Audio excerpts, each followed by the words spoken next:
Any log? The DLP, no, not receiving information in. It's not receiving information either.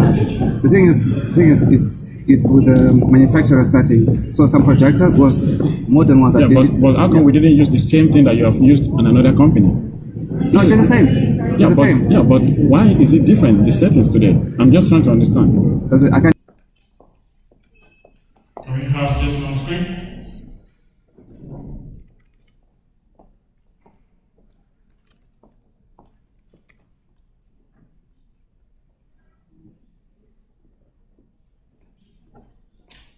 Okay. This is Jason. The only thing that you see different here is that he doesn't have his hat on. Even though you promised him today, has it there? Right, yeah. You told me in the morning. Okay, so as we start the next session, may I ask everybody outside to come in, please? Graduates. All the folks outside, please come in. What do you need?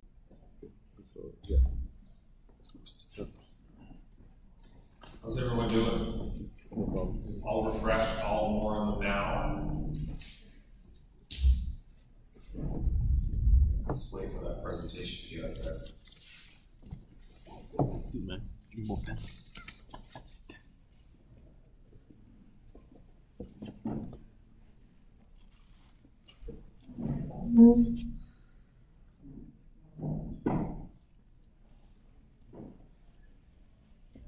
Give me call on them. No, that's not even my desktop.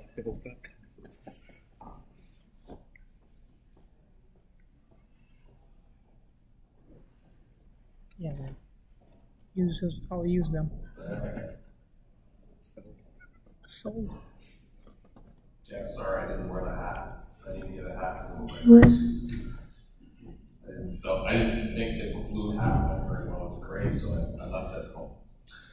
So hi, I'm Jason Murray. I'm here to talk about risk, and it's probably not where you think it is, so you can make that decision at the end of all of this.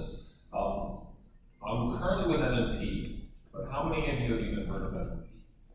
Well, you know what's that? Right.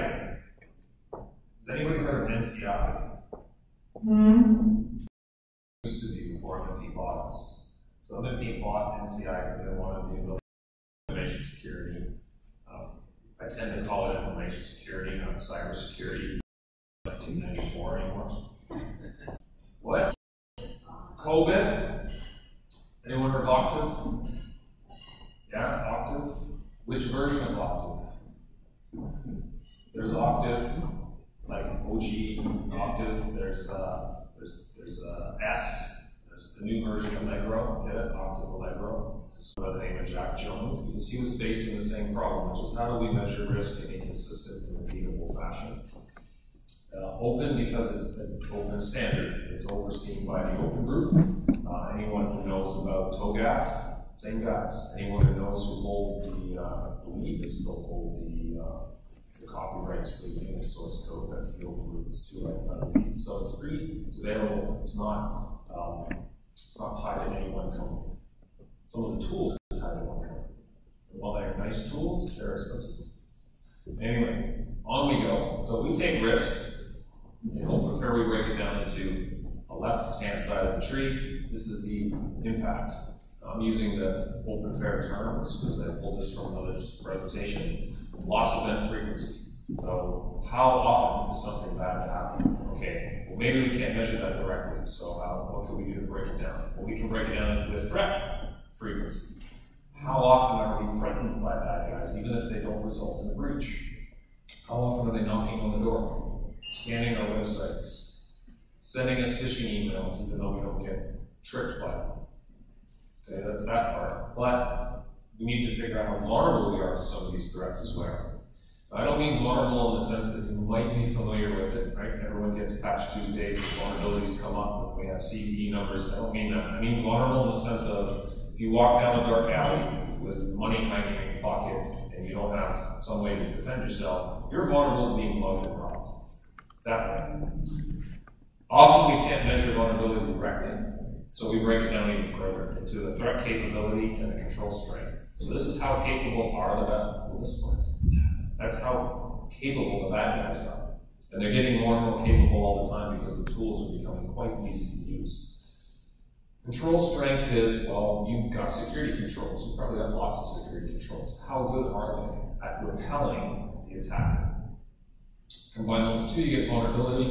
You combine vulnerability with how often the bad guys are coming at you, you get the probability of a loss event. So that's the left-hand side of the tree. The right-hand side of the tree is all about how much badness is it going to result in. So given that you have a breach, how bad could that breach be? That's loss magnitude. We do this in dollars.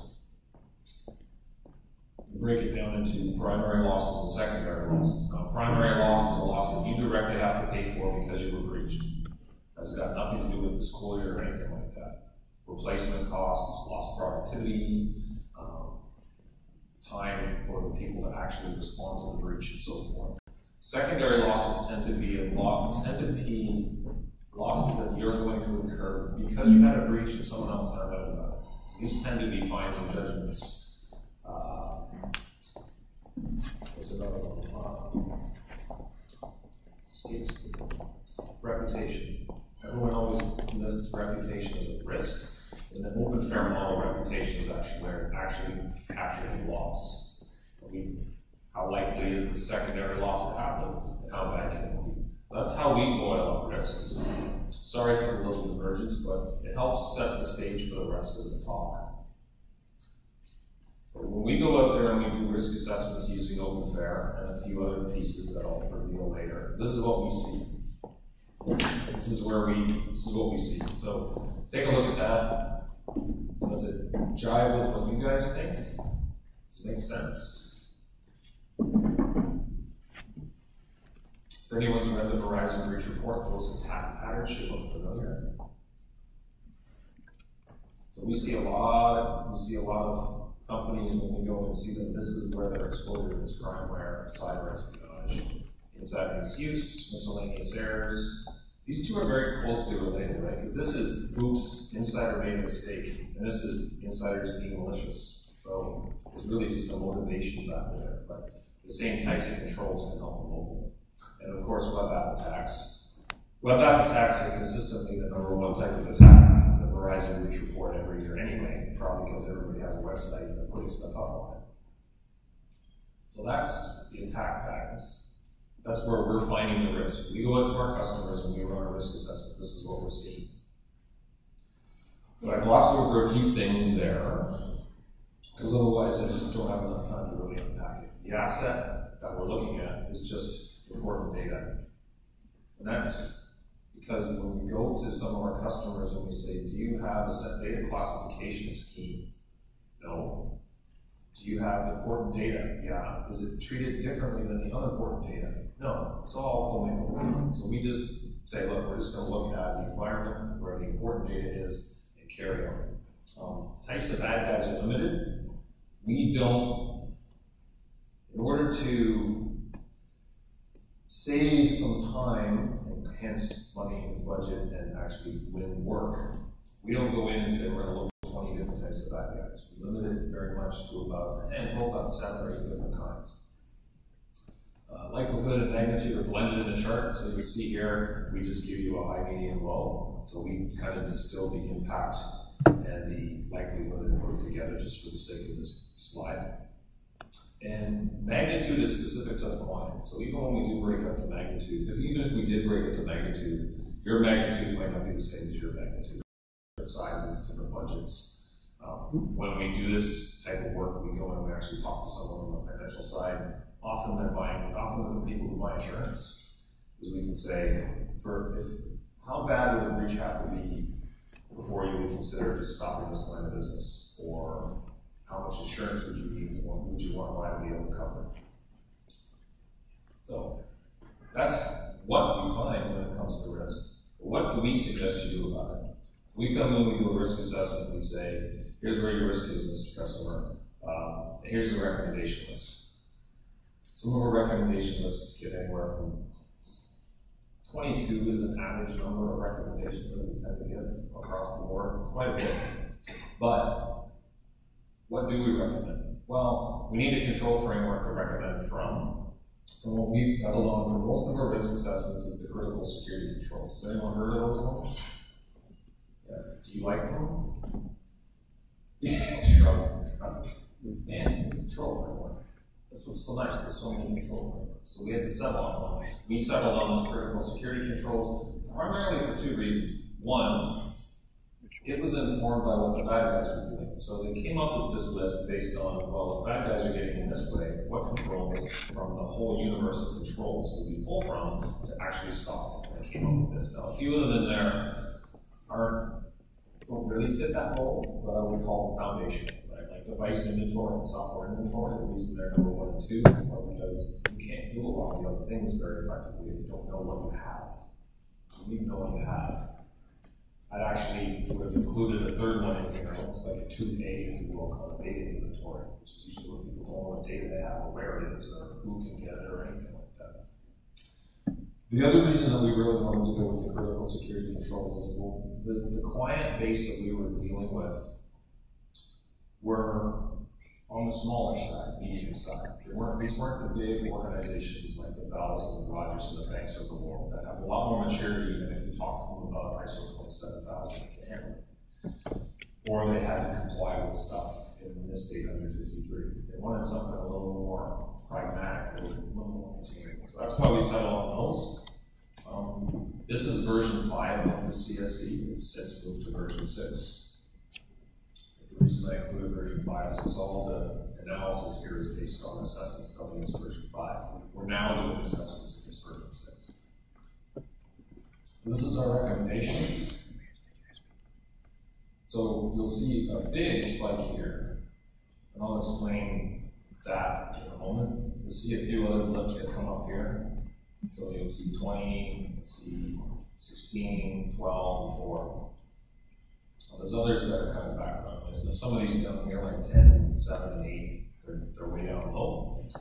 Partly because these recommendations come from, you're facing this risk, you don't have these controls. So sometimes these are low because maybe they're not very effective against mitigating the risk. So a software inventory and a hardware inventory aren't going to do anything really directly to stop the bad guy from getting in. That's why they tend to be low when it comes to recommendations.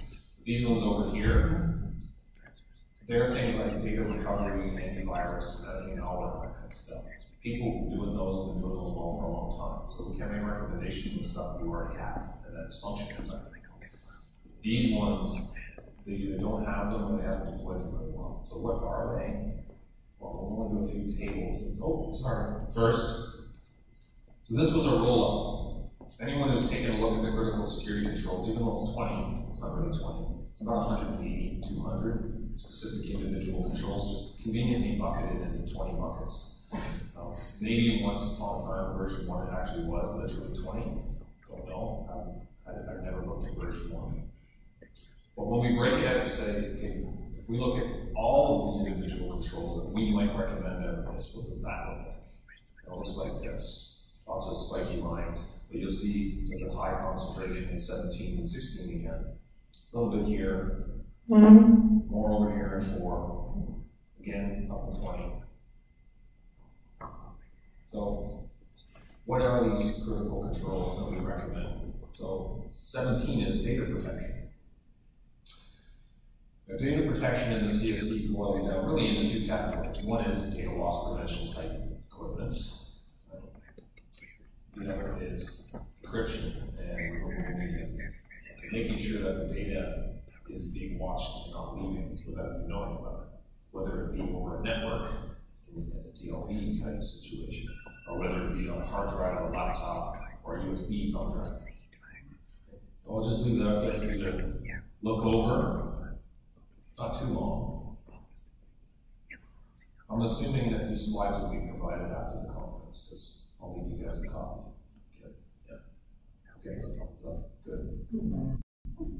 So the next one is number 16, account monitoring and control. So people have access to your data. We need to know who they are, what they're doing, recording on login, disabling accounts, that kind of stuff. You see that quite a bit, that We're very good at provisioning accounts because people jump up and down and yell and scream when I need my access or I can't do work.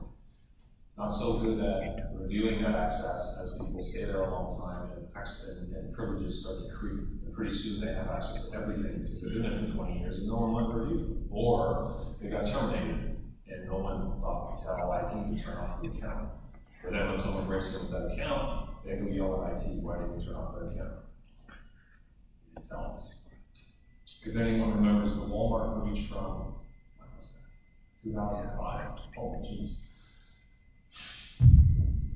older than I thought. That was caused by accounts that had remote access that weren't deactivated. Right? Then again, wasn't that the same with Target? Remote access account that didn't have the right privileges. Anyway, that's the second thing. That's the second big hit on our recommendations that we make. Next one, control admin privileges. So these two are very closely related, right? Watch what these users are doing. Control what they can do. Don't let them do just anything. Least privilege. Need to know multi-factor authentication. This one shows up a lot. And for anyone who is subject to PCI, you won't have heard the multi-factor authentication story that you're going to have to do it on February 1st. So this has been a long time coming. It's finally going to, at least with PCI, you're finally going to do it. That will make it a little bit easier to stomach because people will start getting more and more used to it. I've been telling my wife for years on her accounts that she should be using multi-factor authentication. And she had a scare a couple weeks back. I thought something wrong with my Facebook account. It's just Facebook, it's not real life. Oh, I'm like, they have two-factor authentication. Why don't you use it? And I showed her how to use it. She still didn't use it. She'll get scared again, and then she'll probably sign up. It takes a little bit, right? It's just like your user base. It takes a little bit to get it. Next one up, penetration testing. Or short form, pen testing. We do this, we do a lot of this. But does anyone really know the difference between a regular penetration test and a red team exercise? No. Okay, so let me expand that a little bit because it'll help Sydney when you go talk to her after this, because we do both. And a regular penetration test, let's call it a traditional penetration test. We'll look at your web application, maybe some of your infrastructure equipment, and we will try to break in over the network. We're remote, or maybe we're on site. We're not talking to people, we're not interacting with anybody. We're just laptop on machine, poking away at your equipment, finding out what vulnerabilities exist. In this case, any technical vulnerabilities. What weaknesses may be there and how we can compromise it once we're in and we try to move around from the environment. So that's a typical pen test. And you've all heard of social engineering, you've all heard of phishing, you've all heard of dumpster diving. Well, I don't know how you might get any nods or shrugs or confused looks. I don't want to assume. But when we do a red team exercise, this is a no holds barred, anything goes. We'll do the regular pen test as part of a red team exercise. Then we will phish your people. We will drop USB sticks on your driveways, parking lots. We will actually try to physically break into the building and leave the dongle stuck in the wall that will call back to us. So we don't even have to be there. We can remote in and we're on your network. The only thing that my guys draw the line at is they're not doing any dumpster diving. So they're not doing that. We had it in an RFP once that we do dumpster diving. We said, we will not do dumpster diving, but we had everything else on there. So we'll try to get in any way we can. What we do when we set up a red team is we usually set up some kind of flags to indicate success or failure. Like the important data is here. You have to get to here to demonstrate success of the test. Or you have to be able to compromise this particular server. Right? So you can read as well as I can read it off to you, so I'll let you see that. But this is another one that comes from that pen testing is number 4 of the top 5. The 5th of the top 5 is vulnerability assessments. Continuous. Because critical security controls don't want to make it too easy on you. So who's doing vulnerability assessments? Oh, that's it. No, come on. I was going to do, okay, everyone hands down if you're doing it. So how often are you doing your vulnerability assessments? Why can't you see it? You know, you don't want to admit. She's on the spot. She's the only one who said it. So I've done a lot of PCI work in the last 10 years. So much that I'm a little bit sick of it. Usually when we go, even now, 10 years later, you're subject to PCI, you're still not doing vulnerability assessments. And even there, you only have to do it once a quarter. We recommend people do it once a month. I've been to one place in my career that actually does continuous vulnerability assessment. What they had was they had a scanning engine that they had it set up so that it would scan the whole environment, and then when it finished, it would start again to scan the whole environment. So you're thinking probably, oh cow, we have major reports like every 2 weeks. No. What it does is it's scanning and adding it to a database and saying, last time I scanned it, this server, this app looked like this. This time it looks like this. This time it looks like this. What you do is you then connect to the database and pull out reporting information that is useful and important. It's important and useful to you, right? So you don't get a report for every scan. You get a report for every period you want to report. So if I map this back to how would you do this, say, in a PCI environment, you do continuous scanning, but you only generate a report, say, once a quarter, and that would be the report that you would give to the QSA. You might want more reports more frequently. So some of the stuff in the continuous vulnerability assessment also very closely it's more patch management than it is vulnerability management, right? So I found all these vulnerabilities, but what should I do about them? Well, patch management, rank those patches according to risk to the systems. Implement a lab where you can do those patches. Everywhere I go, I still see patch management not done very well. It seems to be an extremely hard thing to do. Otherwise, we would have solved this problem by now. It doesn't seem to be the right thing to do. Clearly, it is because a lot of organizations are still having a lot of trouble with it. Now, I don't know whether that's because I work in information security, so I see the victims, if you will, or whether this is really difficult to do. My wife works in a hospital. She's an X-ray technologist. She sees a lot of people who come in from skiing with broken legs. Her conclusion is skiing is a very dangerous sport and you break your legs a lot. I said, you don't see 10 times more people that don't do that. So I think might be a little bit going on here. I see the people that are, I see the companies that aren't doing so well. Because if you're doing well, why would you call us? So those are the top fives. Now, why these recommendations? So risk emerges. If you think back to that tree that I drew, see, we didn't know there was going to be a test. We should have drew the tree. Risk emerges as a combination of these factors: threat prevalence, how often are the bad guys coming at you, combined with vulnerability and lack of controls. You don't have a way to repel them, or notice them, or react if they do get compromised. And that results in a higher risk. So that's should be the connecting dots line. Okay, let's see how this turned out. All right, so that's the threat prevalence. Weak controls results in a vulnerability, results in a loss, aka a breach, and that's a higher risk. Now, the right side of it is completely out of the way we do the analysis here because it's kind of normalized per client. So I go to you, and I go to you, and I go to you. Your loss magnitudes are going to be different, but it kind of washes out with these results. So here's connecting the dots. So I lumped them into these kind of quadrants. Not because I'm a fan of Gartner, and just fit this way. So these attack patterns are all very similar and show up in the same types of clients that we go to. And they also have these controls really are effective for those attack patterns. Sorry about that. So cyber espionage and crimeware, very similar to each other. The only difference being the only difference really between that is whether it's a human actor trying to steal stuff in order to sell it to a competitor, or someone's just trying to, or an automated actor is trying to compromise you to make money on it. So in crimeware, a good example would be this, I won't say recent, because it's been going on for almost 2 years now, all the ransomware stuff, right? They come in, they want money. You know, they're not really necessarily concerned about what the data is, they just want to deny you access, so you pay. That would probably evolve into, I got this data, what can I sell this data for? And at some point, it kind of crosses the line from crimeware cyber espionage.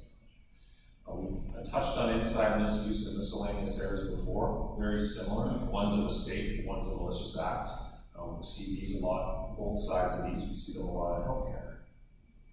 Nosy nurses looking up people's records that they shouldn't be.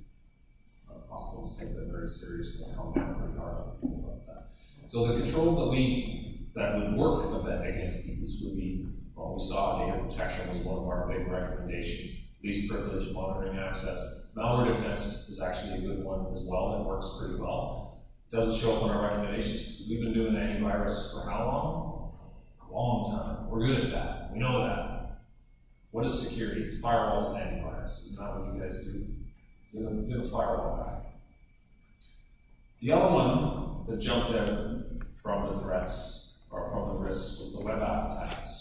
Now, a few of the controls in the framework that are effective against that, and I've listed 5 here off the top of my head: boundary defense, vulnerability assessment, penetration tests, and security configuration, IDKA targeting on your servers, building them in appropriate ways so that your security footprint is smaller, and application security. In other words, training your developers to code with security in mind, know how to test with the OS, know how to test with the OS content, that kind of thing. Now, these two showed up: vulnerability assessments and penetration testing. Because wherever we go, we just don't see people doing it that well, or at all, or very effective, or they're doing it on the cheap. So they want us to come in and do a pen test for $3,000, right? So, yeah. You know what $3,000 gets you? Not very much. They claim that they're doing application security very well. They also claim that they're doing secure configuration and hardening of servers very well, and boundary defense very well. Boundary defense is network architecture, network firewall. It's like malware. We've been doing that so long, we can do it with our eyes closed. Although time will tell if that makes the transition to the cloud. The future is cloudy, whether we'll do boundary defense well in the cloud. So that's how we connect the dots there. Now, I glossed over a few things again. I didn't break this up by vertical, otherwise it would just be too much data. So I lumped all the verticals together. I only highlighted the top 5 kind of controls that because I wanted to stop some of it. Those 5 seem to be, to me, those 5 stood out more than the others. And this is not an audit. When we do this work, it's a risk assessment, not an audit. We don't actually go and test if those controls that the person claims are in place are actually designed effectively and working effectively. The design is kind of a moot point because the way this critical security controls are written, it kind of bakes the design into it. You should have an automated asset management system. You should have it tied to your DHCP server. You should, it kind of designs the controls for you. But we don't audit to see if it's functioning properly. That's not what the intent of this is. We do it as a tabletop exercise, and we trust what you say. We trust that we trust that you know what you're talking about. It's not to say that you could turn it into an audit type of exercise, but most people don't want to spend 30 days doing this. They want to get into it and figure out where our exposure is. So how did we reach these conclusions? So a little bit about what the actual work is that we do to get this data. So we call it the maturity and threat analysis because we wanted something that was a little less generic. Everyone knows what threat risk assessment is, right? It means the same thing regardless of who's doing it. No, of course not. Everybody does it a little bit differently. Plus, you couldn't trademark it because it's kind of a term that's out there. So we took maturity and threat analysis so that we could have something that distinguished it and trademarked it. But really, it's just a prepackaged risk assessment. So what we do is we package that control framework with that risk analysis method. And that's the data that we use to try to baseline how capable are the threat actors, how often are they coming in, what's the loss exposure. It's not rocket science, but we hadn't seen anybody really doing this at the time. So we took the opportunity and we did it. We repeated it.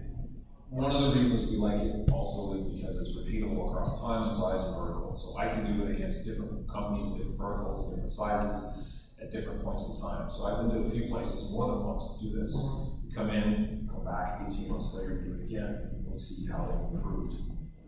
Now, sometimes what's happening is the threat actors are changing their tactics. So So sometimes the risk doesn't, the outcome of a second analysis doesn't line up exactly with what they were expecting because the bad guys changed their approach.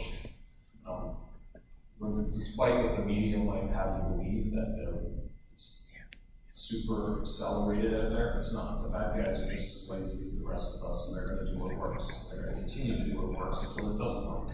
As an example of that, recently I heard on one of the many podcasts I listened to that things like endpoint compromises and botnets aren't really effective anymore.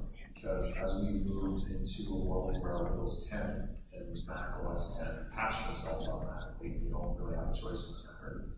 And Flash is by and large gone, and Java is by and large gone, unless you explicitly turn it on. All the ways to compromise go away. So you're not seeing bad guys attacking that way, they're coming in through phishing attacks. So they will change.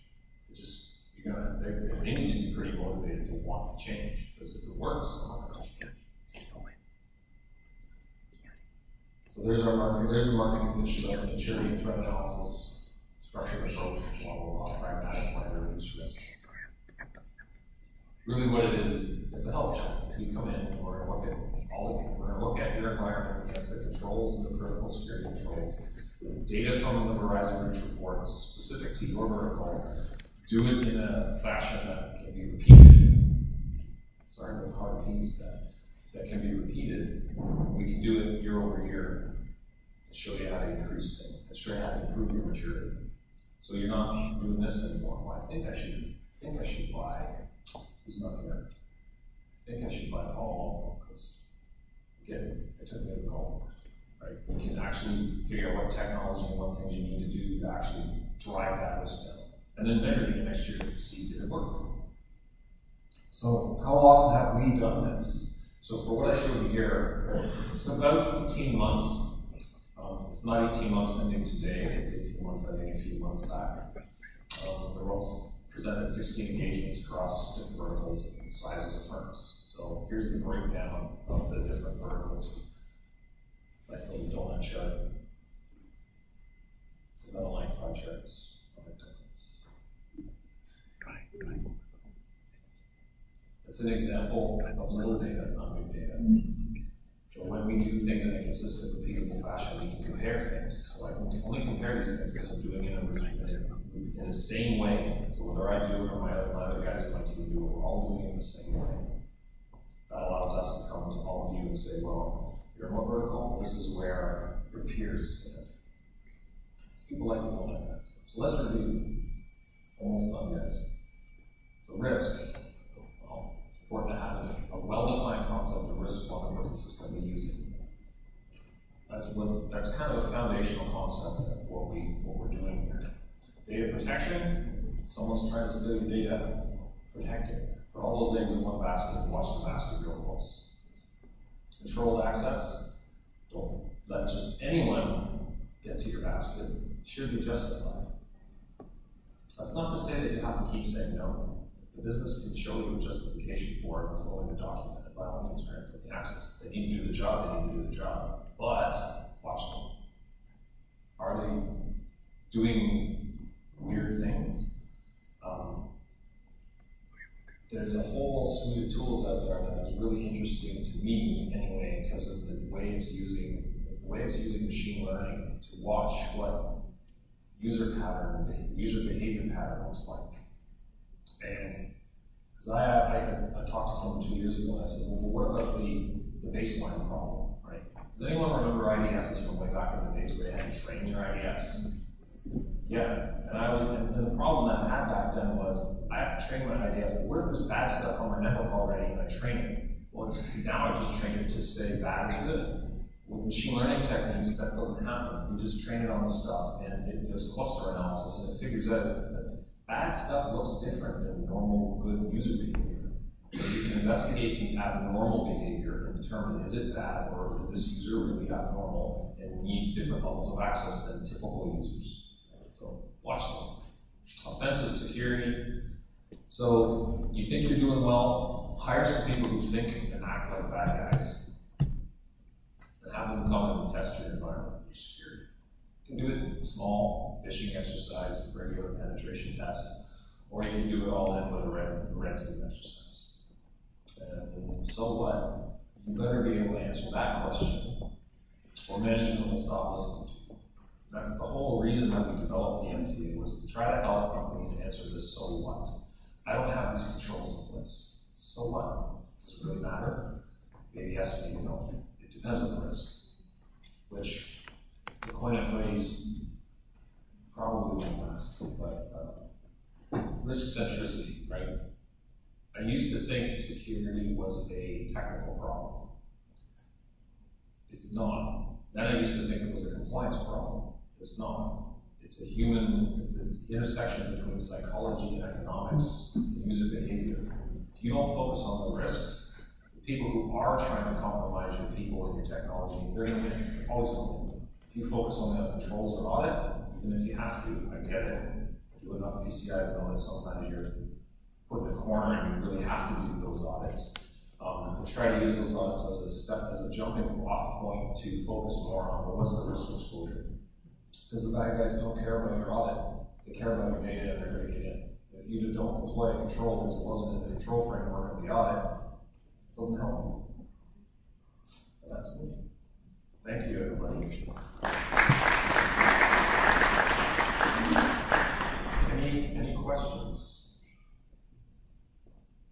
Nothing. Yes.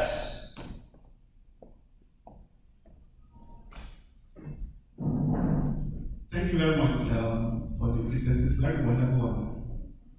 And just one question. If you have a risk that whose likelihood of occurrence is very, very low, Okay. but the impact is very high, Right. even if it occurs, it can threaten the existence of the organization. And you've observed that the cost of mitigating that kind of risk is so high. What will you advise? Right now, when we combine them, the way we've done it with this approach is it would probably show up as a high risk. So when we combine that impact likelihood and the likelihood of impact the likelihood and the impact, it would probably show up as high and it would get populated in the report. What we do is, even if it doesn't, we're actually trying to look for those specific instances. So in open fair, there are two unique instances of that's one of them. The other is, it's the opposite of that, which is it's a low risk, but you're assuming that there's one really good control that's never going to fail. Well, what if it does? So now that control failed, now it's high risk. So that latter one is called fragile, and the other one, I can't remember the name, it's been a while since I took the certification, but anyway, what we're trying to say is, when we do this, we look for those kind of specific scenarios, because they're kind of corner cases, right? By and large, they don't show up, but occasionally they do, and we look at the report, and if they show up, we highlight them, and we say, you have a risk here that nominally shows low, but it only shows low because the incident rate is very, very, very low, but the consequence is so high, we want to highlight it for you so that you know, and maybe you want to do something about it, maybe you don't want to do something about it. So that's how we cover that up. To add on to that, when we're using these red, yellow, green approaches, it's hard to communicate that. What we're trying to shift towards is the quantitative approach where we actually give you dollar figures and distribution curves and stuff like that. And when you plot that, that kind of stuff shows up, because even if it can't hide in the chart anymore, it will show up. And when you plot your risk tolerance on the same chart, you'll see it, we'll see it there. And we'll, well, what is this? What's causing this right here? And you can dig in and you can say, well, this is causing this. What do we want to do about it? Thank you.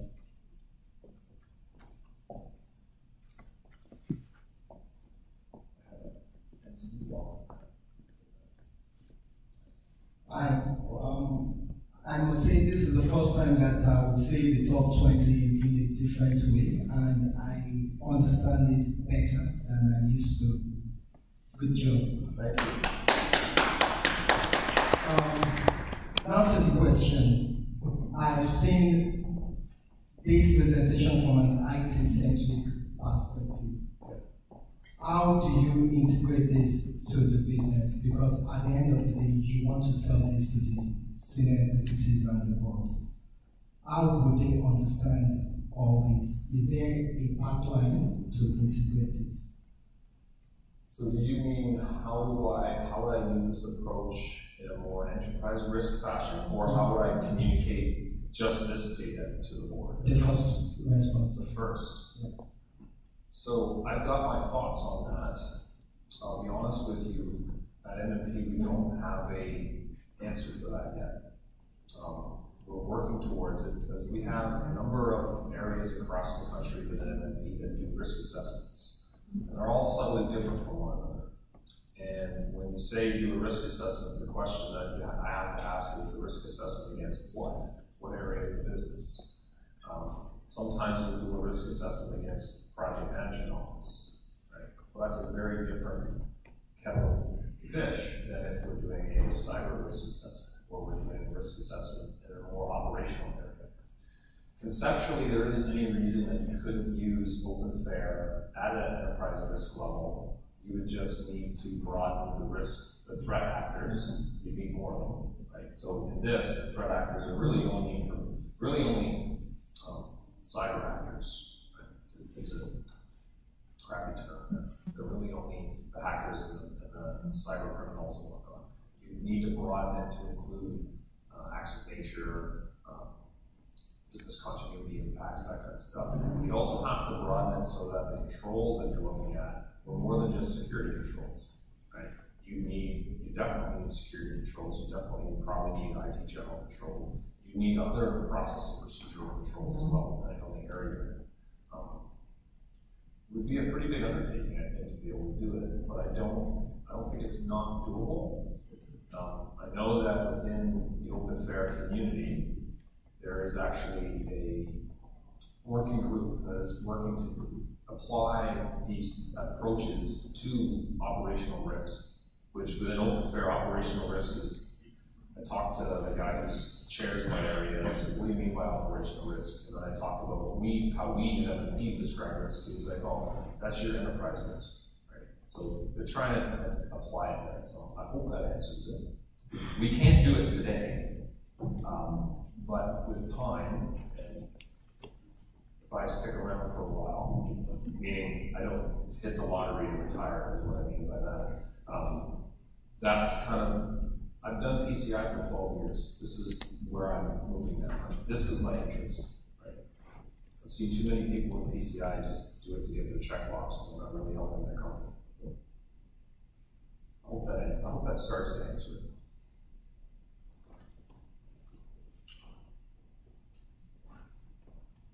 One there. Yep, it's coming from behind you. Thank you, Jason, for that presentation. That was wonderful. Bruce Trajewski, Southwest Corporation. Looking forward to hiring you guys maybe in the future. Me too. By the way, huge William Gibson fan. Black Leather and Chrome forever. Cyber forever. Which cyber though? Cyberpunk. Cyberpunk, yes. Okay. You can stay. Steampunk and Dieselpunk too. You can stay. Question. So, this is a theoretical situation. Let's say you work for a multi-billion-dollar corporation that makes 2 or 3 billion a year, and you do security, and you try to form a department for security, but your top execs say, well, there is no money. Why should we pay for it? I mean, I don't see any money going out. Nothing has happened. Why would you put all this money in a cyber security department when we haven't had any big losses yet? Yes. Yeah. Well, so you know a friend where this has happened. A friend of a friend. A friend of a friend. Yeah. No, I don't take the job, is what I would say. Don't take that job. The very first question of the job interview is, what's my budget? But no, seriously, I thought about that often, right? Because I could easily see myself taking a CISO role at some point, and then I'd be faced with the very same things. How do you do that, right? And the way we used to do it in the bad old days, and still not in the bad old days, was we used to use love, right? We used to say, it's scary out there, and we're going to frighten you, and you should give us some money because you're scared. We'll educate, and we're smart, and it'll be okay. You give us smart guys and money, and we'll figure it out. I think that's run its course, and most organizations don't respond well to that. But I do think it's worthwhile at least to start having a conversation around how scary it is out there, right? Because the breaches are happening all the time. I'm not going to say they're accelerating. I think it's just a case of what leads. That's in the news now, right? It wasn't in the news before, now it's in the news. As we get more breach notification laws, it's going to be more and more. So you can actually have a conversation that says, this is how often the breaches are occurring. And this is how expensive they're becoming. And it just keeps going up and up and up. And as legislation occurs, like we got breach notification laws coming up in Canada. That's all I can really say about that, because I've been looking for information. I don't really find any. Actually, no. Imran tomorrow is going to be talking about that. I checked the schedule. So sadly, I already have a prior commitment because I wanted to hear him talk about that. Because I'm waiting for breach notification to happen in Canada. And what is the impact, right? What does it mean to the average company to do that? GDPR is coming, and the fines for GDPR are not going to be pretty. Now, I think the way GDPR is going to play out is they'll go after the Facebooks and the Googles first, and then eventually it'll trickle down. But I don't know how many of you in the room are going to be subject to GDPR anyway. Right? It's a big bugaboo. Oh, GDPR is scary. Well, it might not impact you at all. You don't know. You got to really look at it. That's where I would start having a conversation, to just expose them to, no, this is real. Yeah, nothing bad has happened, but that's what trustworthy, not trustworthy. That's what Deloitte said. That's what so many. Who's the most current one? So there was Best Western, there was Hilton, there was Deloitte, there was Equifax, there was, that's just this year, right? If you want to go back, you've got a good history of at least 10, 15 years. You can go back and say, here's incidents of breaches, here's how big they get, here's what the fines are going, we need to talk about this. And if they say, oh, geez, yeah, this is serious, okay.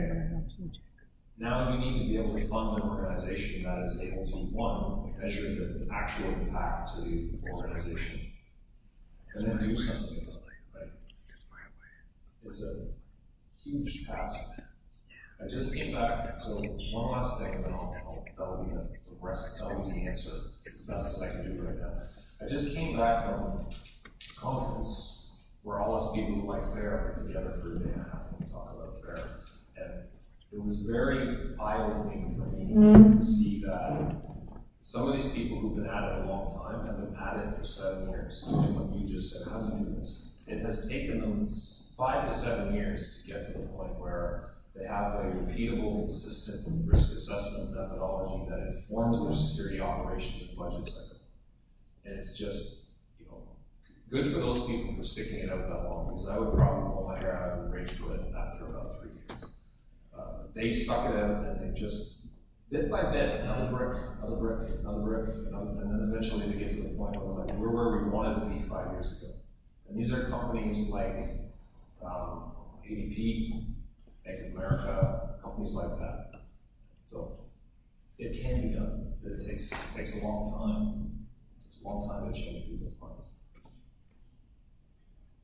Thank you. Thank you.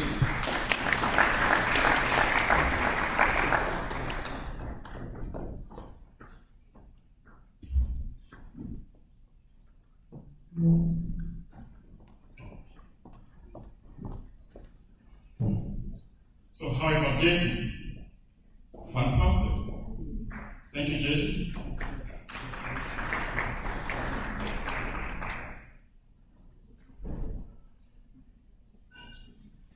So, what has been your experience today?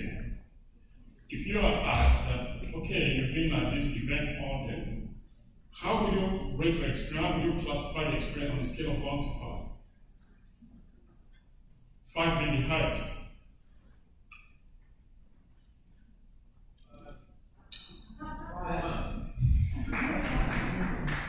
Great.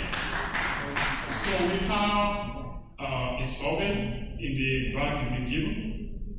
Okay, so we'd like you to fill out the survey at the end of the session today. Please provide feedback, and we'll make sure that we incorporate some of your comments into our event next year. So we have the next speaker coming up. I personally have known Sandra for quite some time now, from LinkedIn network to being panel speakers, online panel speakers. So Sandra has done tremendously for the government of Canada.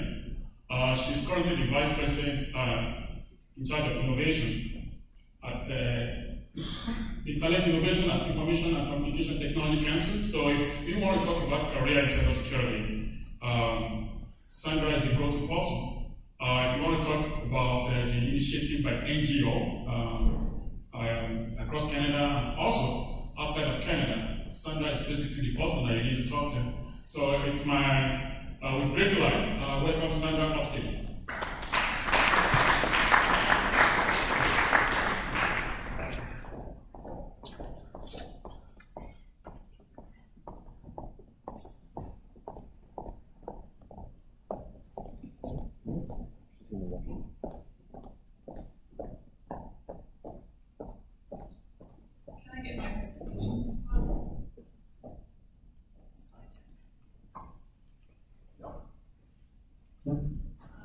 I'll start while we're waiting for the slide deck. I'll just talk to you.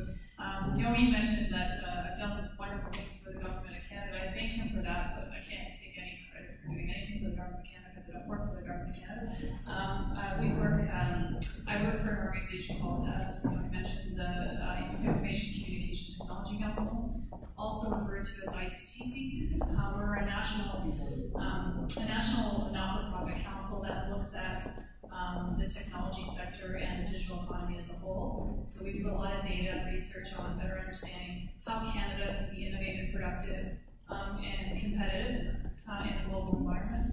And then that's kind of the think tank side, so policy research. And then I have the privilege of looking at solutions taking from that, what can we do to integrate more youth, women, our Indigenous population, newcomers to Canada, persons with disabilities, and essentially anyone who we can welcome into the digital economy. So in doing that, we work quite heavily with industry, education, and government, as well as various stakeholder groups across the country.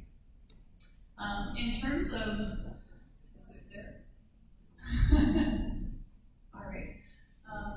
So why I mentioned, this morning I mentioned that cybersecurity is a big area, information security. When we look at emerging trends, as well as areas that are critical to our country, the topic of cyber and information security kept cropping up. It's an area that, as I speak to, is sort of an underpinning of everything that we do, as we kind of look at, as I look at skills and the skills required in the education system, it is one that more and more is probably one of the, I would say, fastest growing, even though it's not new, is one of the fastest growing needs, of unidentified needs, but yet it doesn't have the, for lack of a better term, the sex appeal that coding has, or a lot of these other areas that now are kind of coming to the forefront for educators and parents. Yet it's such a critical area that we need to be exploring and looking at in terms of career opportunities. So part of what we're trying to do is take away the stigma that's attached to information security, even security. I talk to a lot of parents across the country and a lot of educators across the country, and they speak to the challenge that, first it's a conversation of what is cybersecurity, but more so they speak to the fact that it's often attached to military or first responders. It's this perception of defense and not an opportunity in terms of careers. And across the board, it doesn't matter what career you get into, cyber is going to be an important aspect of that. And so when a lot of the work that I would love to see from all of you, and as well as work that we do, is getting the message out, rebranding what it actually means, what security means, what information security. It doesn't matter what lingo or language you're using, it's more about the fact that the importance of building that brand. I keep talking, but now I need my slide deck. I have a paper copy, so I'm just going to use my paper copy while you do yours, and then I'll keep going.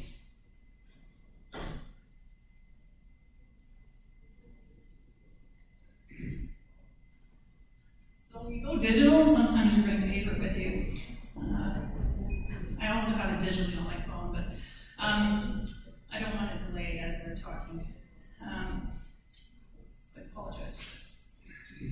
So when we talk about, all of you are in a place right now where you can appreciate and understand that when we look at the whole cybersecurity aspect of it, that more and more as data comes into our lives, as we collect and create data, we're going to have more vulnerabilities. It's a known fact. I have a vulnerability on my wrist right now. Even though I've created totally fake usernames, etc., and all this stuff for it, as soon as I plug it into my computer, the IP address is getting attached. So I know, even though I'm falsely trying to trick myself to believe that somehow my identity is not out there as much. But I was also joking earlier and saying that, thank you,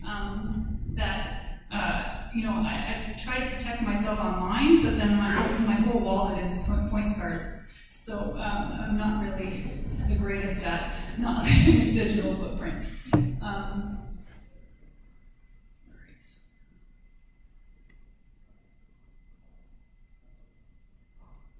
This guy's not working. It's always fun when you're at a digital IT event and technology doesn't want to work. If you can do the slides, the clicker's not working. You can skip this one. I'll start here. All right, so many of you have seen the data. It's kind of littered within everybody's presentations for the most part on cybercrime. The bigger number for me is the forecasting to $8 trillion US in the next 5 years in the cost of cybercrime.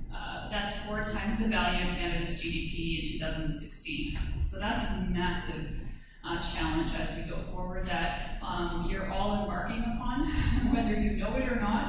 Many of you probably live and breathe it. Personal data records are forecasted to be $5 billion loss in 2020, stolen. And this is all Juniper research. If you're more interested in finding the report. And the other interesting piece is that small and medium businesses spend about $4,000, according to Juniper research in the US, spend about $4,000 on cybersecurity measures. I'd be interested to see if this is the same case, and some of you that work in the space might know this. I thought that was quite high, actually. That surprised me. I put it there, but I thought that was quite high because every presentation I seem to have been at across the country is not at this stage. But if anybody has data for Canada, I'd be really interested to find out. Next slide, please. As I mentioned, we do a lot of research and policy. So part of that is we every 3 years we publish something called the Outlook, which is a national forecast for the ICT space. Right now, we have about 216,000 workers needed by 2021, including inside the cybersecurity space. Most of the salaries start between the 55 and 65 range for new graduates or those entering the first time into the sector. So it's quite a competitive and high sector in terms of starting points and salaries. We all know that cybersecurity, information security, privacy needs are going to continue to grow. As I mentioned, the more we create data, the more data that gets put out there, the more that privacy is going to continue to be a concern. Hence, as a cyber career, you're potentially going to be in business a long time until the Sophies of the world, or the artificial intelligence bots or machine learning, can start taking over some of that. I think this is, even then, you have an opportunity to be part of that process. So from a career perspective, it has some great opportunities and great potential. What's important, just on the last piece, is I think that in this space, diversity is important. And I would say diversity, when I talk about diversity, I look at it from two fronts. One, from the thinking behind how men and women think. There's diversity in thought, even just in problem solving. Even when you look at potentially other groups, so first introducing First Nations, introducing newcomers from other cultures and other countries. Everybody can bring a really vast set of culture and knowledge into diversity, but I would say what's really also important in diversity is diversity of departments and units. So if you are in IT, or you're in security, or you're in data, or in risk, what about bringing in other elements of your organization for dialogue so that they can get a deeper understanding, and also diversity of thought, because they might come at it from a different way of thinking. For example, if you think of, if you would have had, and pardon the women's statement, but if you would have, the first tower that was ever created, if you would have had a woman designing the tower inside, I used to be in the network, I used to be a network administrator, so you used to have to go in and scratch up my hands and my arms to get in to change the motherboards or switch up the parts. It would have been soft and curvy and smooth. None of us would be getting scratched up. Just that thought, just a thought. Because we were thinking about that. And so as we go forward, I think that kind of looking at different perspectives is really critical in this space. Next slide. 1 in 4 ICT professionals already need cybersecurity skills. We did this study last year, so I would probably even say that this is even higher now. And job growth in 2014-15 in the space was 9.2%. Overall, the other occupations at 0.7. We also see growth by about 20% in cybersecurity through to 2019. And then this is data that's kind of always up there. Semantics speaks about by 2019, it's 1.5 million. It speaks to the current 1 million. Indeed recently did a study. I thought this was fascinating because as you read through, based on their data, as you read through, Indeed speaks to the fact that Canada actually a few years ago and the US did have a shortage, did have a cyber shortage. But what's alarming here is that even though in 2014 it met 80% of the demand, it's heading down. So current state, we're at 68% of demand being eaten, and all met, and all signs are pointing to that continuing to drop. So as we continue, that could be because there's an escalation of knowing about information security and cybersecurity, and more companies now being digitized, and so hence there could be where that's happening. But at the same time, anytime you see something downward, it's alarming. Next, please. So where do we start? Today I want to chat a little bit about that shortage piece, but also like where do we start with the skills component? And I think everyone has a role to play. A lot of it is obviously in the education system. We have a lot of work to do in terms of how do we bring cyber skills, how do we bring information security, and all these other areas that target in risk, etc., into the education system from the youngest years as possible, right in through university, college, and onwards. In the workforce, so workforce, we talk about education and training again, reskilling and upskilling. So take the people that we have already, instead of hiring new, how do we upgrade them so that they can do that? Maybe they're in a different department but have transferable skills that might be, maybe they're in audit, they could have transferable skills that actually might map well into the cyber information security space. So what can we do to explore that upskilling component? The workforce is a critical area because at the same time as looking at bringing someone into the space, how do you also inform and make sure that every single employee, every single consultant, everyone working within your organization is very familiar to not get scammed, to be able to have enough knowledge that they can and build on that knowledge. In the future, I think you're going to start seeing more and more job descriptions that say cybersecurity knowledge or security knowledge or something along those lines, whatever that is, it's going to be across the board, because if you don't have it, it becomes like when we used to say, do they know how to word process? Like, you don't even see that anymore, because it's a shocker if someone doesn't, right? But I think it's going to become a commonplace, but we have to start somewhere to get it there. And then the last one is the individual and citizen. Government of Canada's census. Census is online.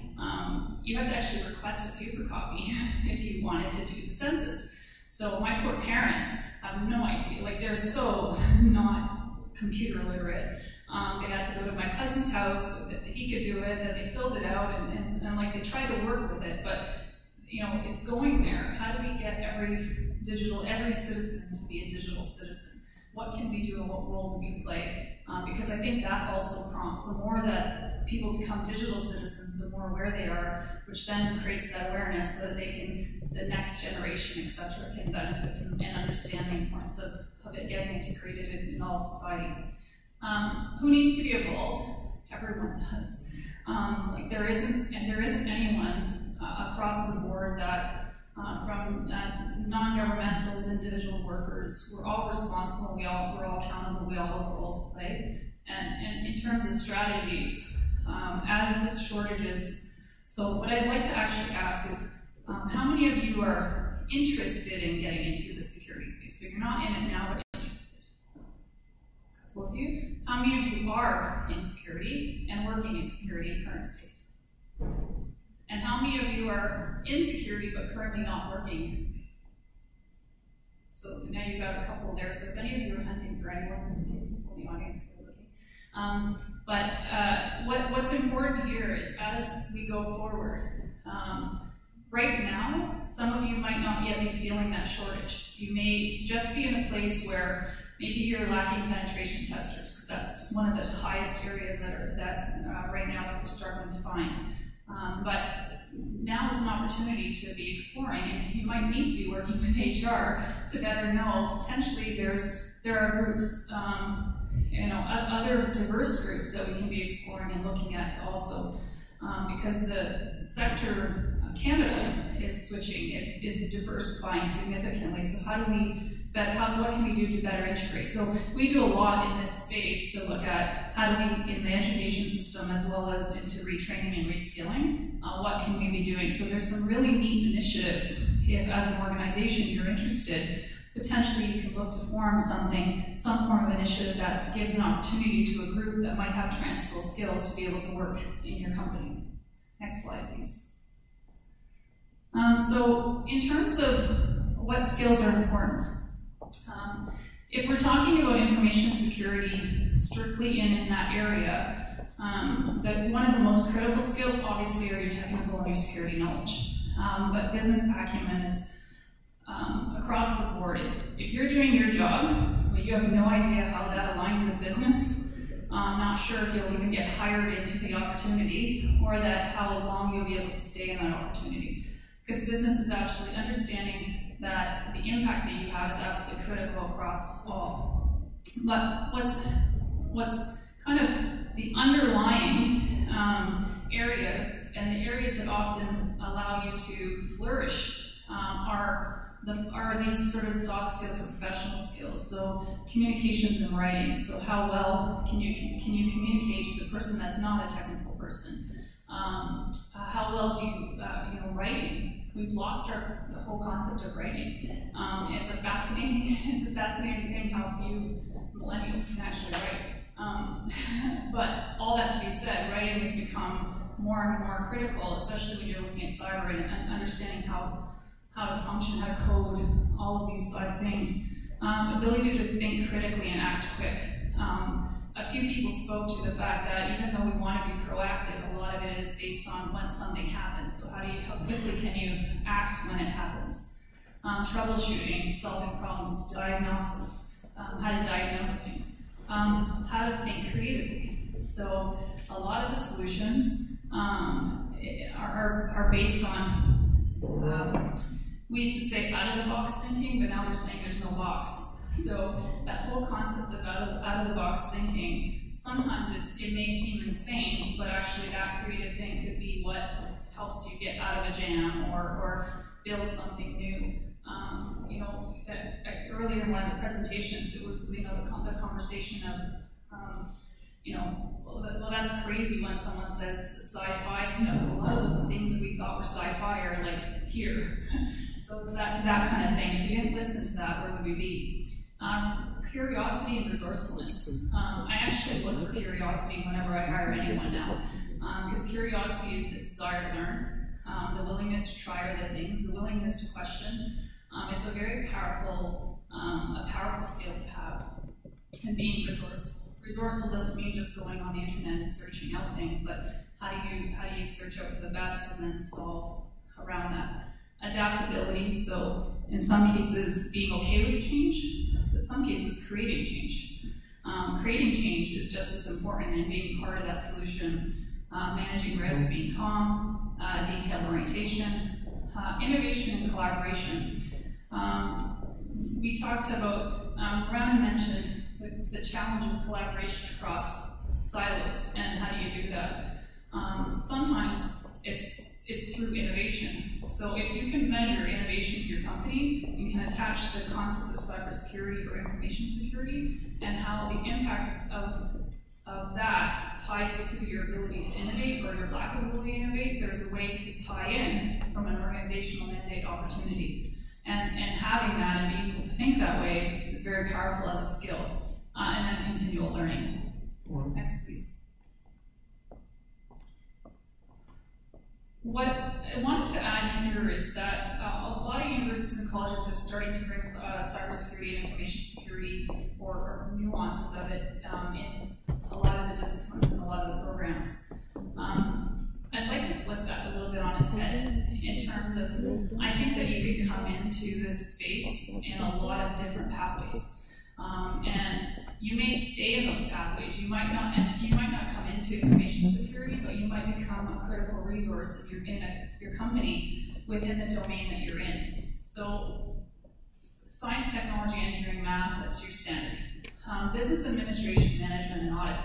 So, I think that in business administration, for instance, if you're looking at getting into HR or into finance, integrating cyber or integrating security into these areas. So take those programs, but also take a cyber or an information security program. So take the two. So in this, I'm saying your base is still something on the IS or CS side, but these could be your majors, and that could be a minor, because I think that as this grows, more and more opportunities are going to be outside core IT. So business administration management, again, finance and HR, often there's lots of statistics that say they're the ones that make the biggest errors. When they have user error for cyber, those two departments are often the hardest hit, and where much of the user error tends to happen or come from. Again, taking communications and writing, so the journalism, so how do you become the one that makes the world aware of the importance of this, and being able to market that? Social sciences and research, the ability to think, problem solve, understand how to navigate through, social scientists understand analysis, so they could become your business analyst, your security analyst, they could become your penetration testers. The thinking behind social science is actually very complementary to the skills needed in IT. So, psychology and human behavior. So, digital humanities. This talk, I had never heard of digital humanities. It was 2 days ago someone introduced it to me in that sense. But user design, user experience. So, the IoT device that I have on here is built for the user. what we're going to need to be doing in all the user experience is going to need to be looking at security across all fronts. So coming at it from a psychology or human behavior, how do people think? Adding that information security component to it makes you a very powerful user analyst. In retail would be hiring tons of these people to better understand how, I always look at, do you ever go to a grocery store and you see how stuff's placed in different spots, right? The cleaning aisle used to be all orange and blue because they did studies that orange and blue makes you want to buy more cleaning products. So you would see like everything was littered in that. You see, Walmart does this, different placement at different times, so as you're heading out the door. This is all data, and this is all done with the psychology of human behavior, and that's going to be digitized more and more as we go forward, and then the same as like sort of the design and gaming space. So all of these areas. Law and privacy, this is a big area. Imran is here tomorrow. I'm excited to get a chance to hear him speak. He's one of the leading experts in this space. Law background, this is his domain expertise. And then, again, expanding digital trends areas. So as we go forward, more and more, if you can take things like this, or retrain, or upskill, or any of these, smart communities, smart cities, this is all your infrastructure. So this is really where, as they say, the nuts and bolts of security is going to be critical. Because anybody at a computer can break into a smart city or a smart community if it's not set up with all the appropriate technologies and legalities, etc.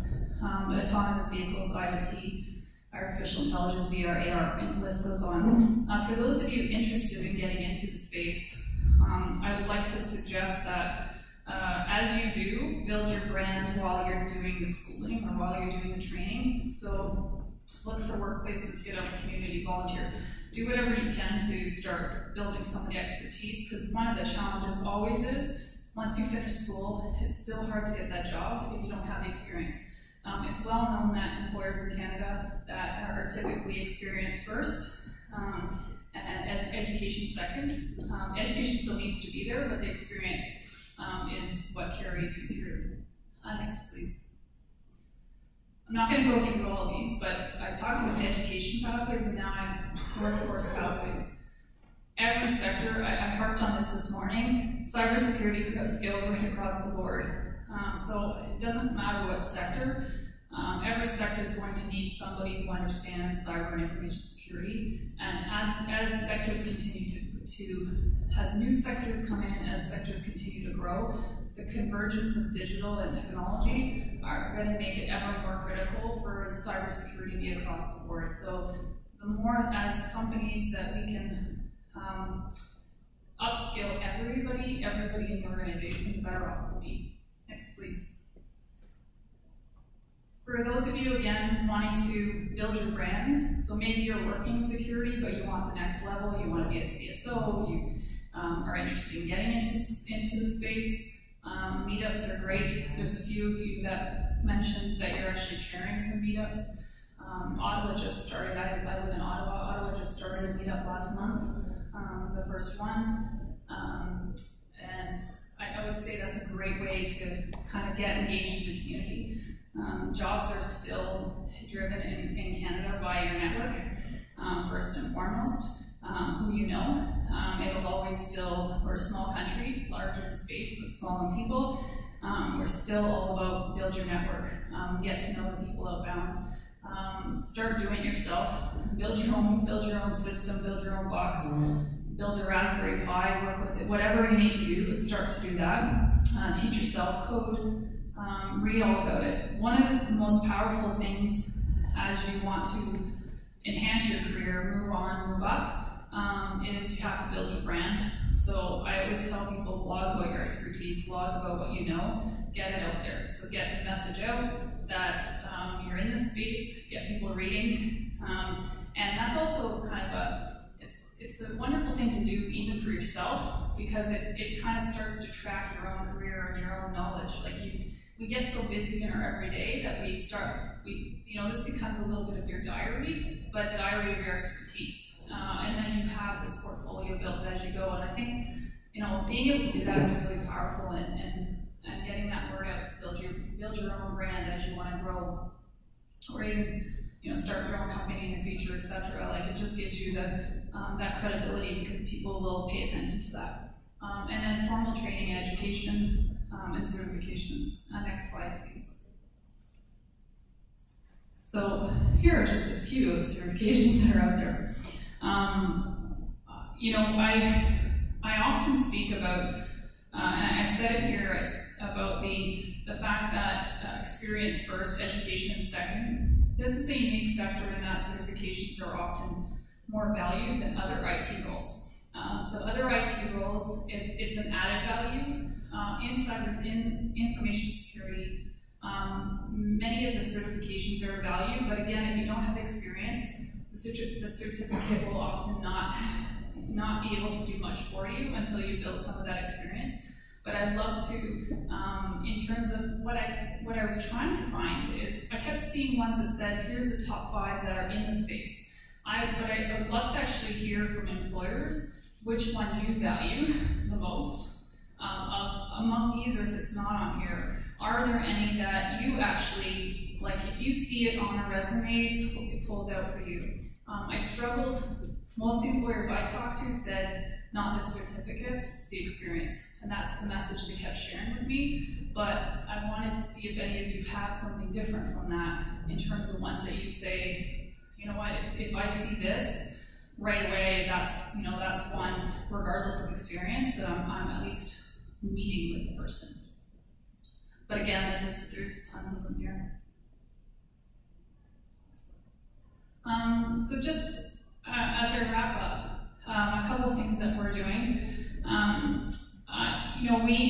We'd love to tackle things at every stage, but I'm in for the long haul. So I'm in for the long game, as they say. So I'm starting in the younger years. Although there's some immediate necessary needs, and I think they're starting to get filled, we wanted to be part of the long-term solution. So there's a few things that we've started to do. One is our cyber days. In April, we went to the RCMP training center in Ottawa.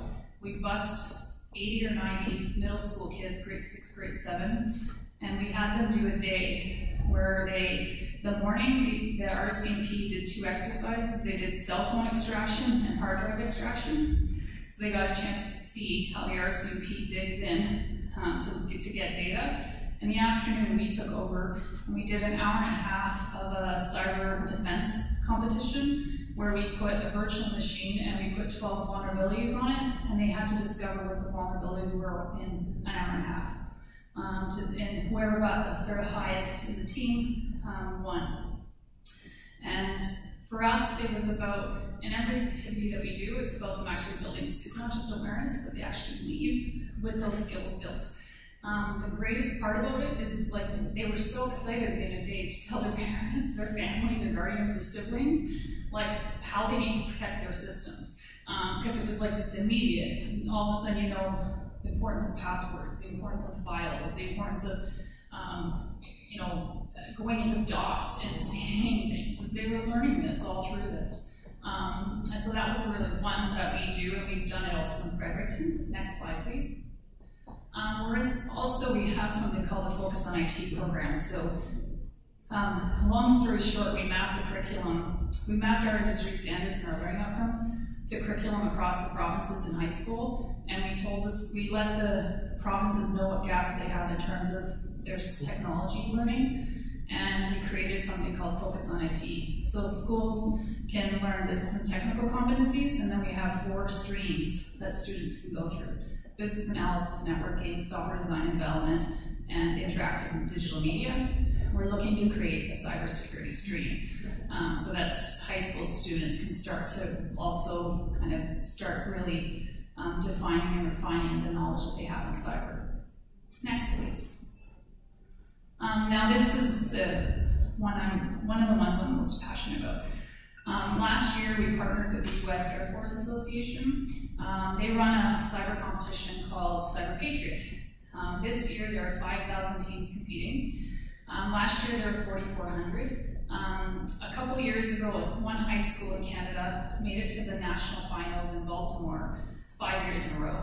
And they called us, they're one of our fit schools, and they called us and said, our our kids are doing phenomenally well. Some of them are not even going on to college and university because they're getting picked up by industry out of high school. And you need to hear about this, and you need to see this, and maybe we can propagate this across the country.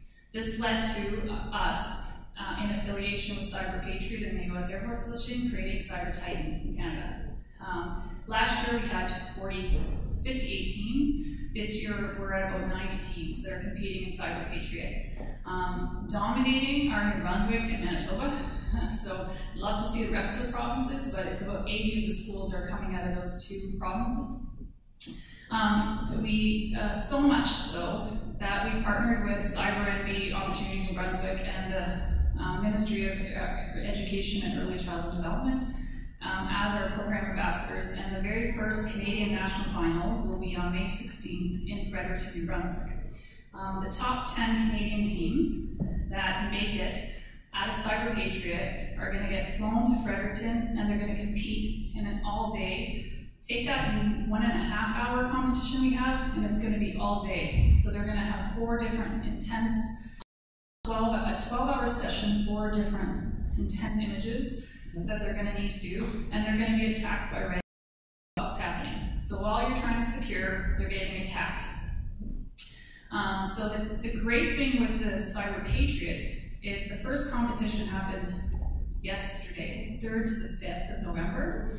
The second round is coming up, so they have 3 rounds. Everybody gets 3 rounds. You get tiered, but everybody gets 3 rounds before you're out, or you make it to the final. So it's not like a one and done. You get to, and these competitions are 6 hours, and they're virtual. So these students have to come in on a Saturday, and like 6 hours of crazy testing and the competition to get scored. And as they go through, so at the end of January, early February, we get to find out who the top 10 are, and hopefully we'll get some good representation across the country, and they're going to get to come and compete in Fredericton. So we're very excited about this. We're always looking for people and companies and those that are interested in getting engaged in our youth stuff, because it's a very passionate area for us, and so anybody interested in this. And the very last slide, recently we just partnered with Cisco to do cyber training for its teachers in high school. So we're going to be teaching introduction to cybersecurity and cybersecurity essentials to about 130 or 130 educators at no cost to them. They're going to get opportunities to get this training. So if you have any educators in high school that you think might benefit, feel free to send them my way. We're also going to train, there's only 68 teachers across the country who have their CCNA. So 8 of them are going to get free training for CCNA Sec. So that they can then bring that back to the classroom with more details from it. So that's our last thing. And I think that's it for me on slides. Want to check? Yeah. That's it.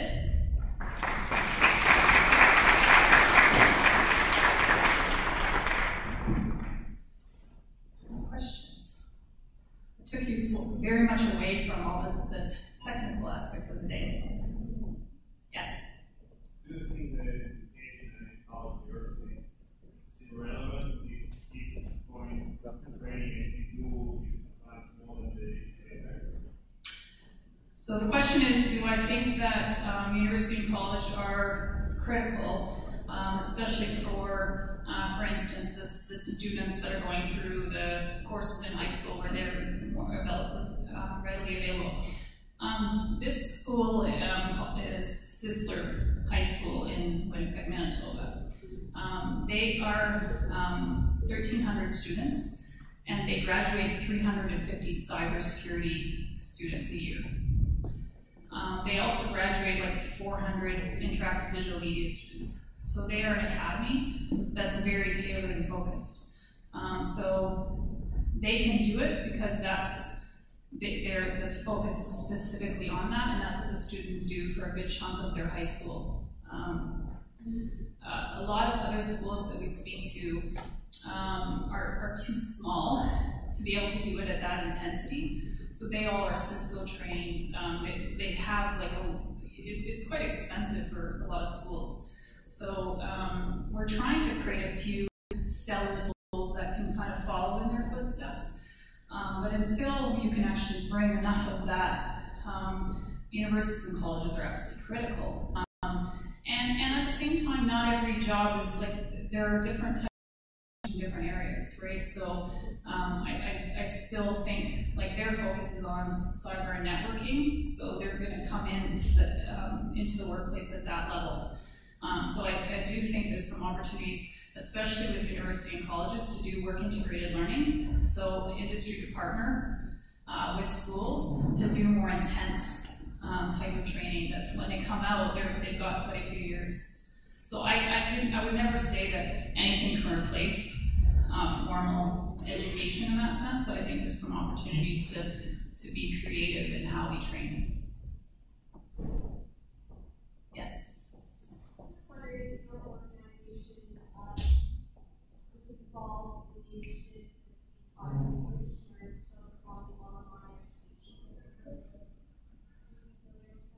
The question is, are we familiar with what the Privacy Commissioner took on some of the education services? So we work with Media Smarts, who work heavily on the safety and security of children. They work with the Privacy Commission, so I'm wondering if it might be. So I'd love to know if you have a bit more details on it. I can find out to see because we had met with the Privacy Commissioner a few times, not Commissioner, sorry, a few times, as well as public safety in a few of those. And I was at a table with all of them. They were all doing off various things that they were doing. So I'm not intimate with it, but I know there's a few. But I would love to hear more if you know more about it, because there could be a link that I'm not even aware of. Well, the only thing that I'm familiar with, we last week, we did a study using microphone. In vulnerabilities of those apps in allowing young students in elementary school to log in and hold themselves in cyber issues, data, whether verification of consent, whether verification of understand, whether consent to. So I know that's one of the issues right now. Yeah, we're taking the approach of having we chatted about this at lunch. We're taking the approach of having the student teach the parent, because you can't get to enough parents. So that's why we're focusing on it as skills, like learn the skill, so they can go home and talk to their parents about it. There's a whole battle of like bring your own device in the classroom, and some teachers are like, well, they're going to do it anyway. There's a lot right now in the school system that's challenging use of technology in the classroom. I'm an advocate for technology in the classroom, but at the same time, you have to kind of know your risks and that sort of things. But I'm going to look up that because I haven't seen it yet. But I think we're a long ways away in the education system and in that technology in the classroom and the impact of it. My worry always is that so many studies speak to the negative, that it scares away more people and it creates more risk versus learning. And that's always my worry. So I encourage all of you to, like, to the schools, if you have kids or whatever, like, try to encourage learning versus risk. Because kids are going to lose if we focus on so much on the risk and what we don't know, versus having a bit of faith in what we can learn to do. I saw it again.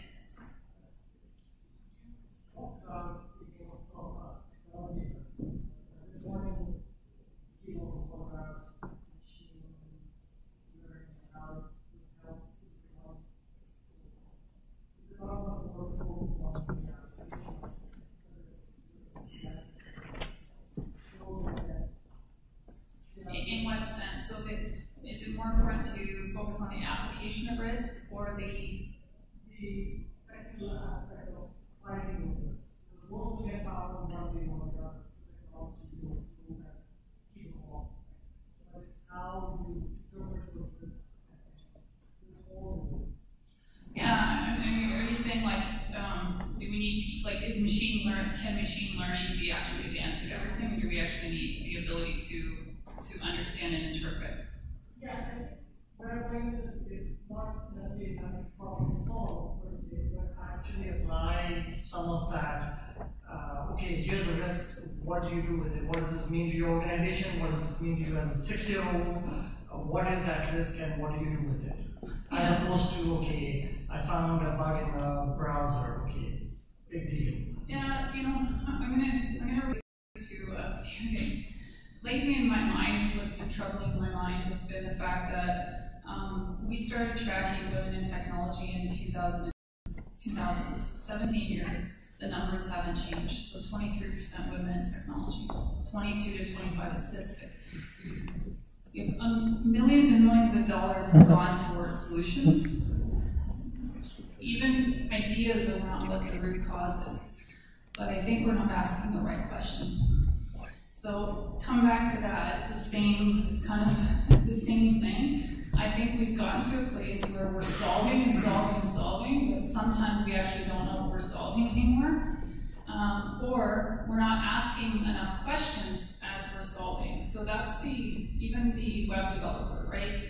How many of you have hired web developers, asked for your product, asked what you wanted, and at the end of the day, your product comes, and this isn't what I asked for, right? Because the designer wasn't involved, right? So the front end, so the back end was there. So I think in everything, I don't know, as they say, the silver bullet to it, but I think this is going to require asking questions from every front and every different thing. I don't think it's, there's experts here that don't need to ask those questions necessarily because from a predictability perspective, or you've seen it enough, you're strong in understanding the solution. But I think as machine learning and other intelligence or other technologies come in, we're always going to have to start asking different questions. I think so we're going to, as we improve, as we grow, and as we build expertise, new things are going to come in that are going to require different thought versus the same old.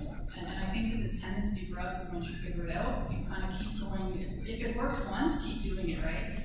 And that's that whole logic of disrupt yourself, right? So if you think everything's going well, start to disrupt too. It's too good to be true. Start to disrupt yourself. Disrupt your organization because chances are something's coming down the path and you won't be ready. Thank you, Sandra.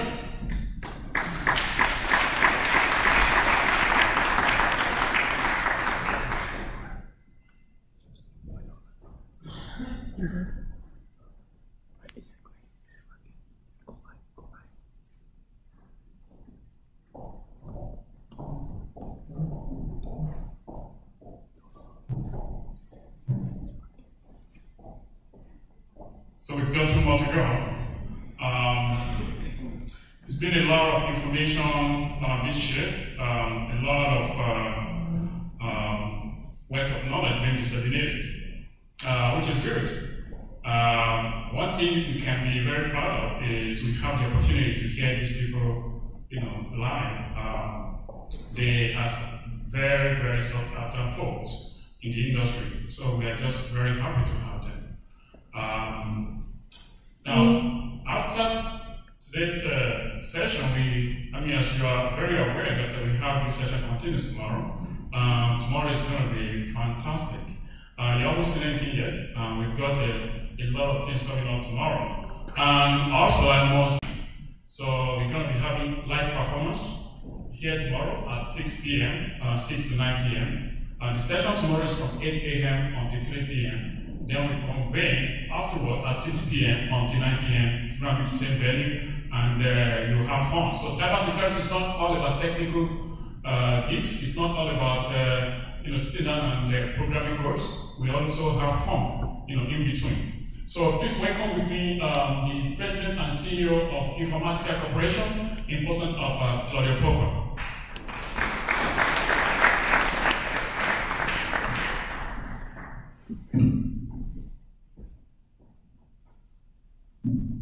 Thanks for delaying my presentation in the hope that my voice will recover. It hasn't.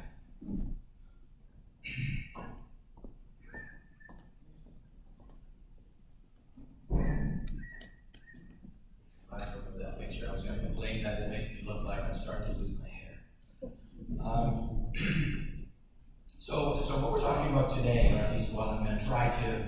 articulate today is the concept of cyber fraud. And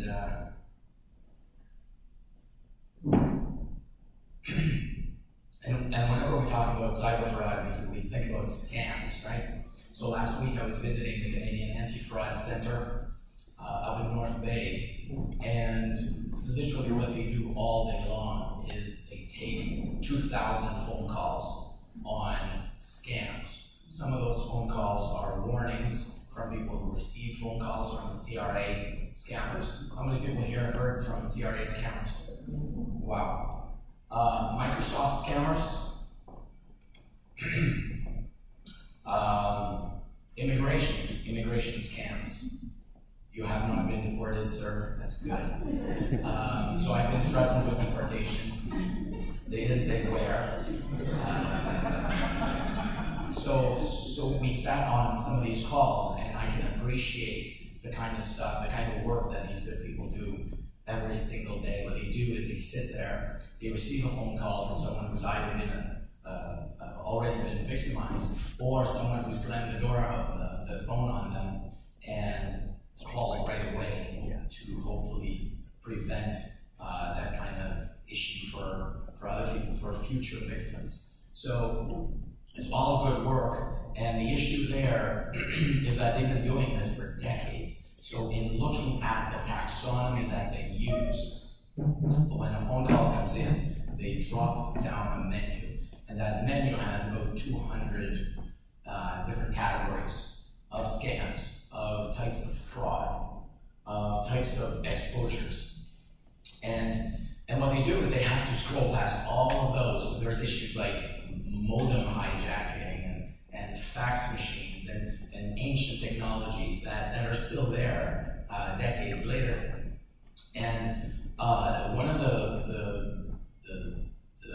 topics that I talked about in my recent book, the Canadian Cyber Fraud Handbook, is the fact that we don't see that many reports coming out of the RCMP or the Canadian Anti-Fraud Center, even though they take such a high volume of calls on a daily basis. So where does the information go? And what they explained is that the information is there, it's in their systems, but it needs to be translated for the public. In other words, part of the issue is that this taxonomy is so old that if you're asking a question about modern scams, they have to figure it out based on that classification schema that they've got. And so that reduces, well, that increases the time to market for that data, but it also reduces the usefulness of that database. And so what I tried to do was to try to introduce a brand new cyber fraud taxonomy. And to do that, I had to define cyber fraud, which was difficult to do because I looked at 5 places and there were 5 different definitions of cyber fraud, as you might imagine. So then I looked in 12 different places and I found 12 different definitions of cyber fraud. And so I went on from there and I developed definition that hopefully you'll agree with. But before that happens, there it goes. So the title actually said, I'm not sure if I can bring it back. There it is.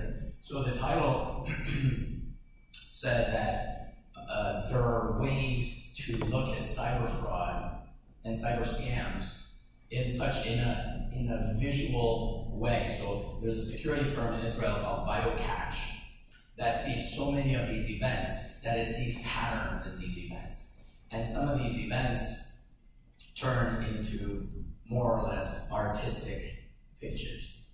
And some of these artistic pictures they've taken to displaying in art galleries. So some of these things that you see online on their website look like this because of an approach of a cyber criminal or a piece of malware that tried to defraud a victim. And the way that they turn and they twist on using these recycled electrons is the way that the threat morphed to adapt to the response of the victim or supposed victim, which is very interesting. So there's an artistic angle to this. tried to create a bit of an animation there. But there's an artistic angle to this. And this goes to show that pretty much anything can be turned into art. So the question becomes, is cyber fraud art or craft? So you may have seen recently in the news that there's been talk about phishing and compromising the email accounts of art galleries. How many people heard this story? So in the past couple of days, we've seen this. And what's happening is it's a very low-tech approach. A hacker would come across an email password or email credentials, and they would suddenly become a middleman in communications with patrons. So an art collector or an art gallery would negotiate to buy a piece of art and send out a request for an invoice or a payment, and that would be intercepted by a malicious party. And that malicious party would recreate that invoice and would send it to the recipient and say, yeah, you know that previous email I sent you for $1 million? Scratch that. It's still $1 million, but send it to this other account. My mistake, sorry. So the recipient sometimes pays to that new account, the corrected bank account, and these guys usually disappear. Or in some brazen cases, they go back and they say, sorry, it was in the wrong currency. Can you make that payment again to this other account? And they make another payment, and then the guys vanish. So low-tech stuff. This is what's called business email compromises. So yeah, it smells like a phishing attack, but it isn't. It's also called CEO fraud.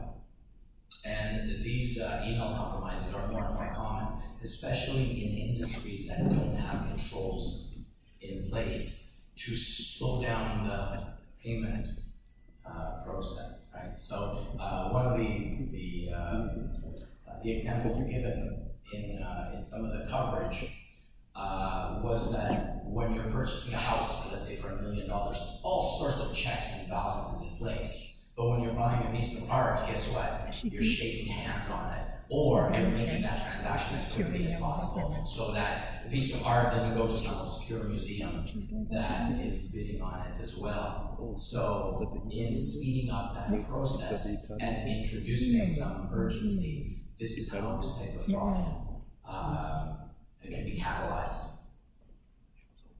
So with respect to that, the relationship of that to my book, the interesting thing is that I chose this piece of art for the cover of the book. And the reason I did is because even though scams, some of the scams that we're seeing today feel new, not the Nigerian scams, but others, even though some of these feel new, they've been around for a long, long time.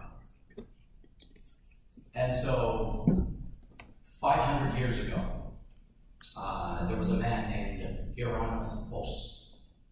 Anyone heard of him? One person. Anyone? Mm-hmm. Gentleman scratching his face. So Hieronymus Bosch, a Dutch painter, is one of the most mysterious artists that we know about. Like literally, we know more about cavemen than we know about this guy. And so this piece of art is attributed to him. And what we don't know, so we can see that his signature is on pretty much every instance of this painting, engraving, what have you. But no one has ever proved that it was him who painted it or created it. In fact, he had an army of people working on just reproducing his images so that he could meet demand. He was a great businessman. And so the interesting thing that I found, and the way I discovered Hieronymus, was on a trip to Madrid. And in 2008, I went to Madrid and I saw at the Prado Museum, I saw the Temptation of St. Anthony. And that was made in 1501. And there's a lot happening in this painting. There's a ton of stuff. So if you sit there and you happen to spend 2 or 3 minutes watching this, you're going to be there for half an hour.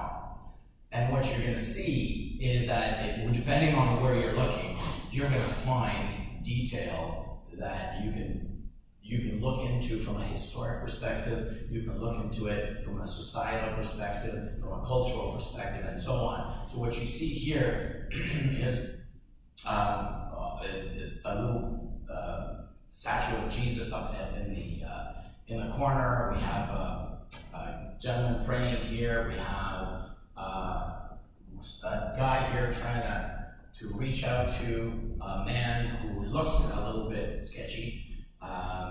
He certainly has a problem with his nose.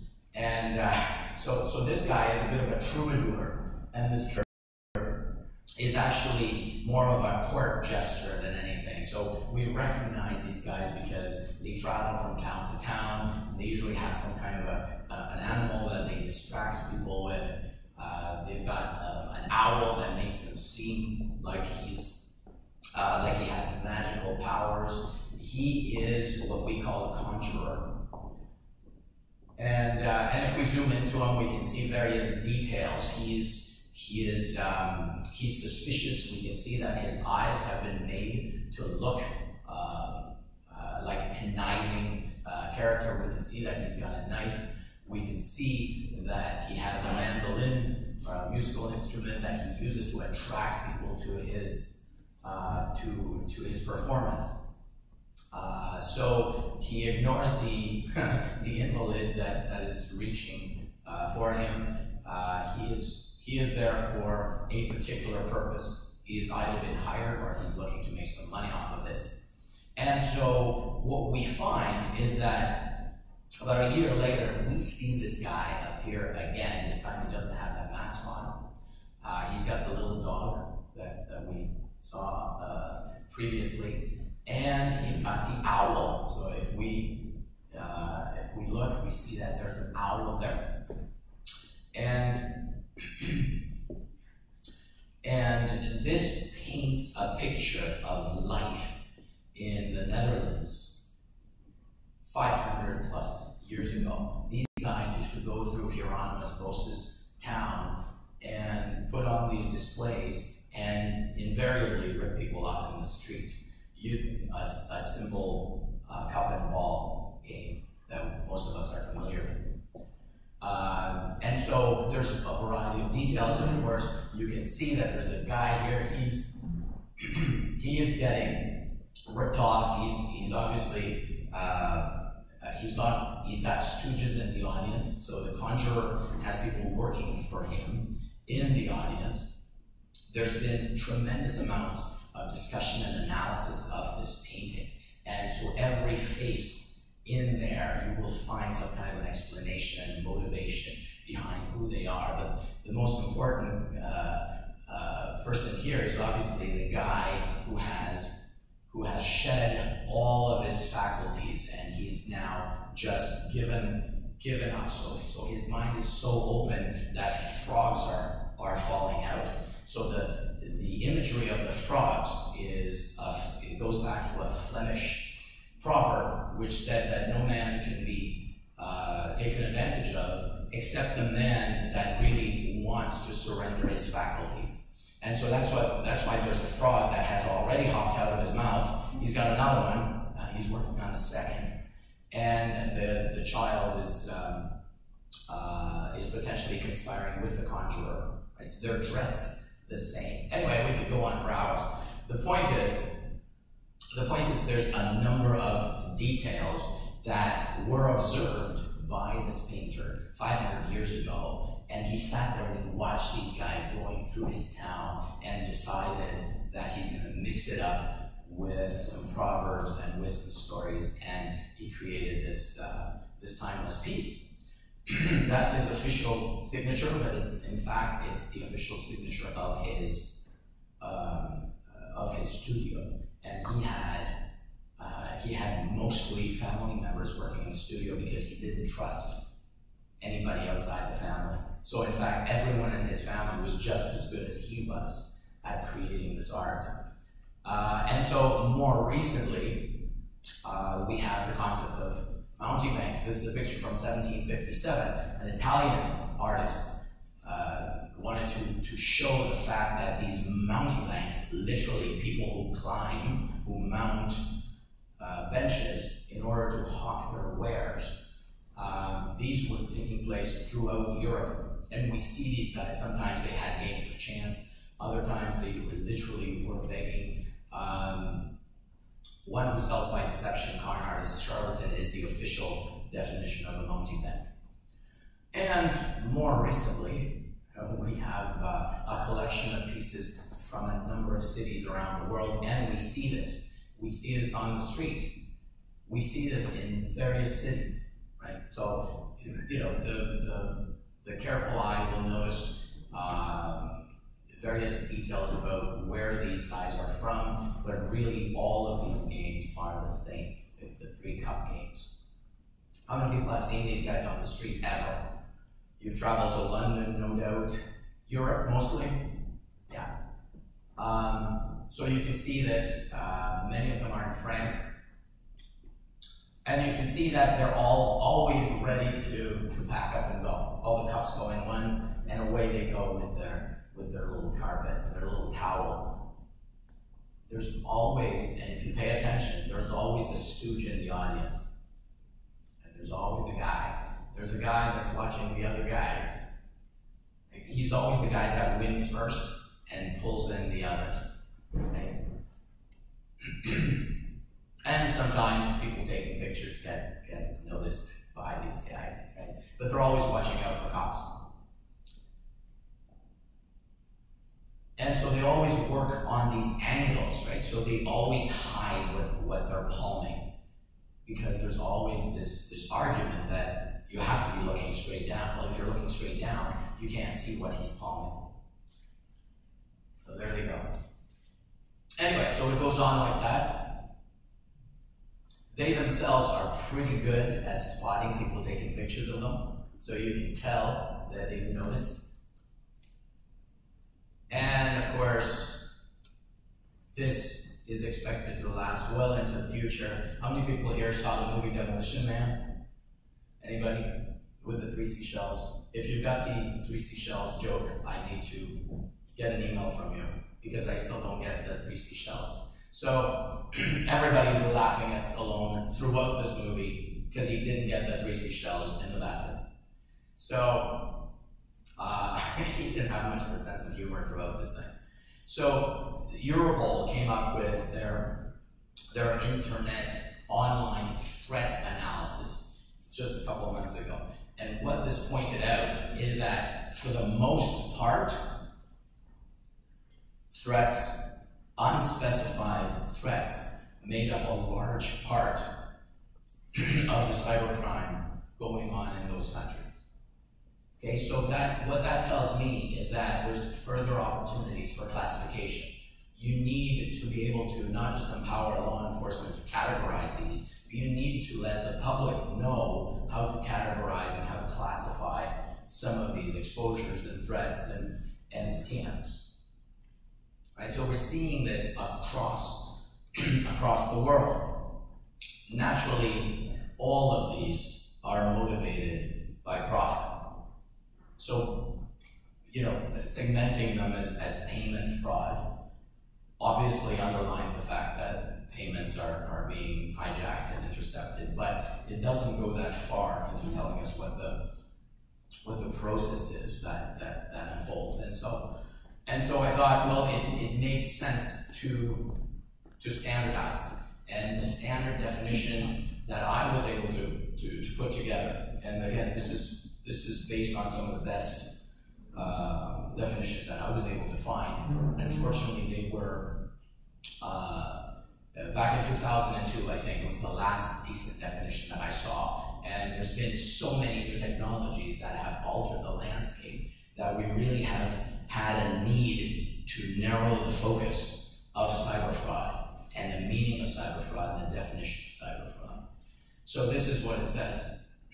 Unconscionable act, dishonest conduct, deceptive activity. So there's always the focus on deception, a deceitful omission that uses computer technologies or digital connectivity to defraud the public or any personality, assets, property, money, valuable, security, or service. uses connectivity, internet messaging to manipulate another person to give something of value. So it's not just by what they're doing, it's also by what they're omitting to do. Okay, so the importance here is that cybercrime is a very, very, very broad term. Whereas we're trying to focus on fraud, we're trying to focus on the profit potential, right? So we're not necessarily looking to touch upon, let's say, business continuity or availability issues, right? The uptime of things does not concern us unless it's being used for cyber extortion. And if it is, then it fits into the taxonomy of cyber fraud that we're talking about here. Right? So what I'm proposing here is that when we talk about cybercrime and cybersecurity and all these other things, we instead talk about the motivations, right? The mens rea, as lawyers would put it.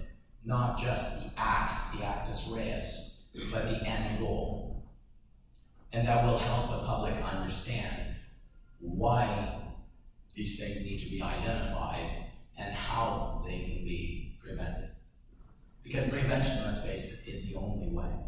Like, once the fraud has happened, the Canadian Anti-Fraud Centre is not going to help you. Okay, in some remote cases, banks will act on your behalf and refund you the money. But in most cases where you consciously transferred money to your favorite Nigerian princess, that money is not coming back. I hate to tell you, I don't know. If some of you are still waiting, I don't want to ruin this. So there's that emphasis on not just computing power, but connectivity. Right? So the cyber aspect is not just thrown in willy-nilly. The purpose of it is to show that by using connectivity, we're amplifying the damage, we're amplifying the effect of these acts with malicious intent. This, by the way, was born out of a couple of statistics from the RCMP that said that a very, very small fraction, 1/6 of 3%, I believe it was, of, and don't quote me on that number because it likely has changed, but that tiny, tiny fraction of money mules that were being caught, only a small fraction were actually charged and convicted. Everybody else had to be let out. So for those of you who don't know, a money mule is someone who's reading a college newspaper that says, here's a job for you, all you need to do is transfer money, you're going to get a message, you're going to get an account, the money will come to you, you take the money from this account, you divide it evenly between these 3 accounts, and you keep 10% for yourself. So that sometimes sounds like a good job to people, and to other people it sounds like a great business opportunity from a criminal perspective. And it's very difficult to tell the difference because the motivation makes all the difference, right? It's a mens rea. It's not just the fact that they've done what they were told by a supposed employer that they've never met, but it's the fact that they knew what they were doing. So, top 20 countries by victim, you'll never guess who's number 1. So, obviously, this is an FBI presentation, so they see an awful lot of events that have to do with the US. And so they eliminated the US from the metrics, from these numbers, and who's next? It's Canada. Right, so that's a big deal because it means that the number of victims in Canada is huge. So in talking to the Canadian Anti-Fraud Centre, what their estimates are is that fewer than 5% of victims actually report. Right, that does not surprise anybody. Right, but what does surprise me is that they're estimating somewhere between 100 million and 500 million in losses annually to this type of cyber fraud, to this type of cyber crime, I should say, to cyber fraud. right? So that is a huge amount for a country that, from a population perspective, is relatively small. So, so what the FBI goes further and does is to classify and release some numbers. And some of these numbers are classified according to these crime types, and you can see them. Business email compromises, or email account compromises, confidence frauds, and romance scams. We've all heard of them. Again, expected to be in the hundreds of millions per year in Canada. Non-payment, non-delivery, those are just cheesy, low-tech things. Anybody can go on eBay and say, I'll send you a computer for $200. You give him $200, he doesn't deliver. There's no innovation there. So we're looking for not just innovative things, but interesting aspects of cyber fraud, because it's the interesting ones that are difficult to educate the target market about. So investment fraud, all kinds of things. 419, who can tell me what 419s are? Right. Right. So did you send any money? You did. Were you successful? Thousands? Hundreds of thousands, that's good. So there's any number of websites out there where maybe people like yourself list out and they upload their email threads. And these email threads detail the textual relationships that they have with these guys. They're just having fun with these Nigerian scammers. But it goes on for so long, and in their minds, they're just wasting those people's time. But in fact, they're not, because those guys are using templated responses to everything. So you're just wasting your time. Anyway, credit card fraud, all sorts of other stuff, different crime types, denial of service. And as you can imagine, a lot of these overlap, which is very interesting because it gives us an opportunity to have a primary category and a secondary category, as opposed to having one huge, long list of categories that's relatively flat. And so more recently, we've got social media and virtual currencies, and obviously $28 million in losses from a cryptocurrency breach or a cryptocurrency fraud is really not that much when you can do a quick search and you can see that maybe $1 billion have been lost in crypto over the past 2 years alone. Yes, sir? So this is, so I want to say that these numbers are US specific, but I'm going to check for you before you ink your story for IT World, right? Right. So yes, so I'm going to check this for you. I want to say it's global because the previous slide that eliminated US was focused entirely on other countries, and so and we know that some of the cyber currency losses that have been felt have been perpetuated across borders. So this is not, it cannot be specific to one region. Very difficult. The whole point of these things is that they cross boundaries. So, so this is the cyber fraud classification framework. Looking forward to improvements. That's why we call it version 1. I made it very, very tiny so no one can complain. No one will ever argue over what's in there. You're just all gonna nod and say, yeah, we trust that this is great. This looks good. A, B, C, D, and it's followed by E.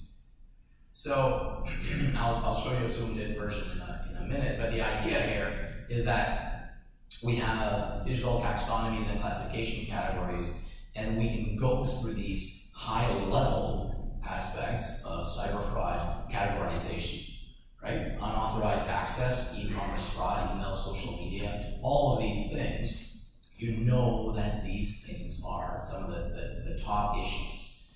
And if you delve any deeper, you know there's an infinity of possible permutations of scams. Well, let's put them in there, right? So we're not necessarily looking to have 1,000 top-level categories. That's precisely what we don't want to do. We want to be able to have a growing taxonomy that has subcategories that have shared elements so that, in fact, this can become a teachable thing. So whenever I go through my foundation to speak to seniors, well, seniors really care about the different types of financial scams that can target them, and do, by the way. So they constantly get calls from someone who says it's their grandson and he's in trouble and they really need to transfer some cash right now. That happens a lot. And so they need to know how to deal with that. So anyway, so here's a visual, closer visual that you can see. So category A has these 6 subcategories. Okay, so you've got the general malware, you got viruses and spyware and so on, and we can put them in those categories as long as we know that they have a financial and a profit motive, right? We just drop them in there. And we can address them with specific countermeasures. So if, like me, you're in the business of building controls, well, you can build preventative controls, you can build detective controls, you can build corrective controls. And if those don't exist, you build compensating controls. But you build them specific for the profile of a type of cyber fraud. Does that make sense? So moving on, e-commerce, fraudulent promoters and so on. Malicious ad networks was in there, right?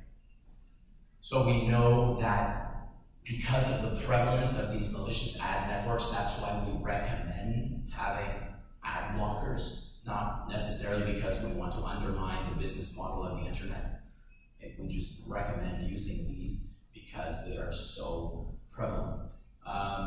Email and social media fraud, so we can see that there are deceptive emails and phishing that fit in there right above BECs. How many people, by the way, have seen one of those emails that says, can you transfer some money today? It's your CEO, and really, what was the amount? Yeah.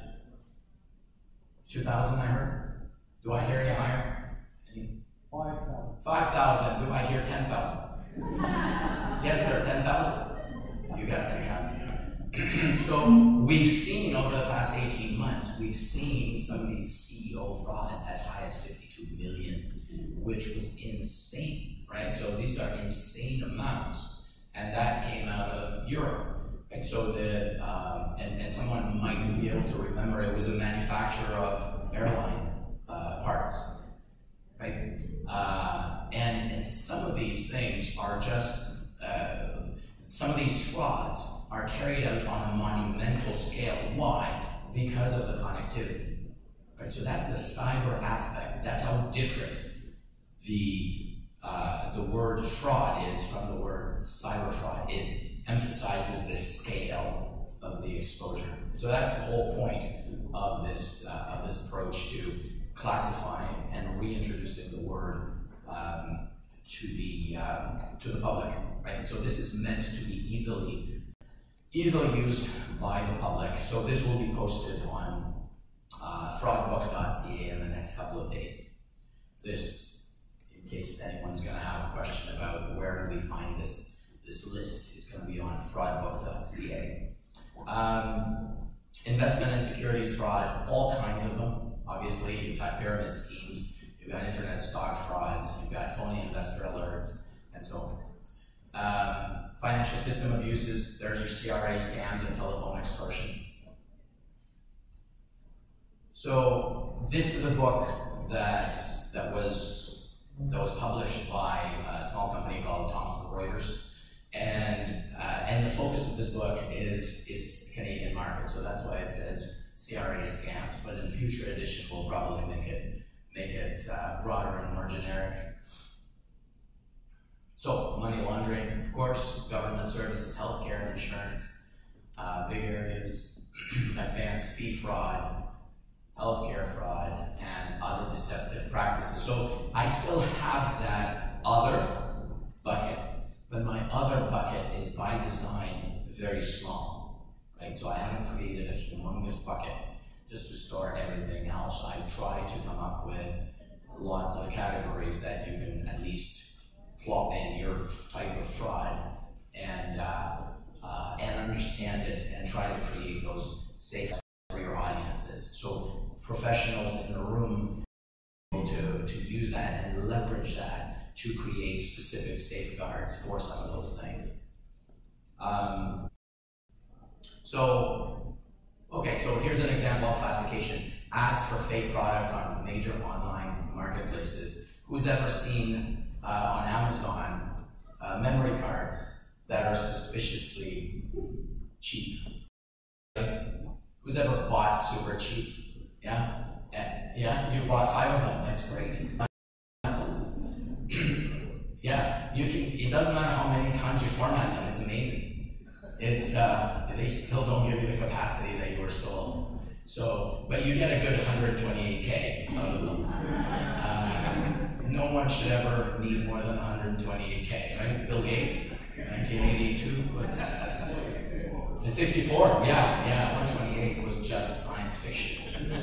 So here you go, online market price fraud, and what it does is it uses what we call dark pattern techniques. And some of these dark pattern techniques, and I chose this example for a reason, it's because most people are not familiar with dark pattern techniques. If I went on Amazon and tried to sell some fake device without taking advantage of certain beacons, I will show you in a second. There. So the deceptive beacon count. So these trust beacons are what's used to maximize the audience's trust in the product. So these guys are not stupid, right? They're going to go on a site that is trusted. They're going to use a salient picture. They're going to use the word generic, which means, yeah, you can expect to get a deal on it. You can expect to, so already this product benefits from the Prime brand, and I've emailed Amazon a number of times saying, you and I know these are fake products. Why are you compromising the Prime brand that you just created to support these fake products? No answer. Sort by relevance, so already you are trusting that their search engine is doing its job. And unfortunately, in this case, it isn't. But you see, all of these page elements are making it so that you can have more confidence in your purchase. Okay? And in many cases, they'll go on Fiverr or some other website, and they could pay $5 for someone to post positive reviews of these things, and hopefully enough of them that they'll compensate for the negative reviews of people who have been scammed by these things. So, just how are we doing for time? Negative time? We're done? Yes? Okay, good. So, just wanted to give you an idea, an example of how some of these things can be, some of these taxonomy elements can be used to classify. Here's another one with dark pattern techniques. And this was a recent story, by the way, where in online travel, you had retail or e-tail ads or catalog listings being shown to 2 different people that literally were sitting side by side, but with different prices. And the reason for that was that they were testing out what the market would bear. So, just wanted to introduce you to that. I'm going to wrap it up here because, well, my throat hurts, and I wanted to see if anyone had any questions. I'm easily reachable by email, or you can connect with me on LinkedIn. But does anyone have any questions on cyber fraud or the techniques associated with it? Yes, sir. I've heard that you mentioned about like a large number in cryptocurrency fraud. Yes. How does that work? Like cryptocurrency hacking, or could you explain a little bit about it? Sure. So there's a very fine line between actual theft, right? So there was a gentleman who at one point had his Bitcoin wallet on TV on a morning show. He flashed it. He said, "Look, I've got myself $20 worth of Bitcoin." He flashed it to the camera for maybe 2 seconds, and by the end of the show, his wallet was empty. And so they literally put the guy who stole the money on TV to say, "Wow, this is the threat. This is how it's carried out." Right? So that's more of a cyber heist. But the fact that he put his wallet, and the fact that it was not actually hacked per se, like there was no virus infection or anything like that. The fact that he did that and made it a cyber heist makes it very difficult to classify. It's the same thing with the Ethereum breach of, I think it was 2016, where somebody took advantage of a digital contract, right? So is it digital contract? Does anyone remember Ethereum? And so last year somebody took advantage of these smart contracts, and he walked away with $52 million. And this is something that was a weakness in the Ethereum protocol, in the foundation of that technology. They saw it coming, and they said, "Look, you've taken advantage of the system. Good on you. We can't throw you in jail, but we won't let you get your money out. So you still own that." They forked it. So they created a parallel cryptocurrency, and they kept on trading it separate from that original one. So defining cyber fraud within that space is very, very difficult because it's so new that everyone's making up their own rules, and anything that doesn't fall into those rules, is it fraud or is it just being smart? Very difficult to say. So that's why I suspect we're only seeing $28 million worth of losses. Some of them were not reported, and others are very easy to track just because Bitcoin wallets are public. So thank you for that question. I'm going to wrap it up now because I don't want to impact your timelines too much, but thank you very much. You've been a fantastic audience. I really appreciate it.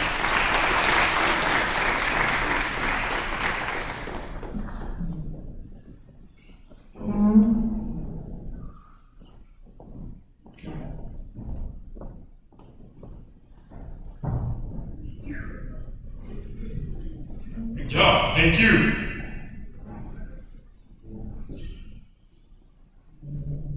I'm sure you're getting a better throat now. After you talked a lot about Nigeria. Alright.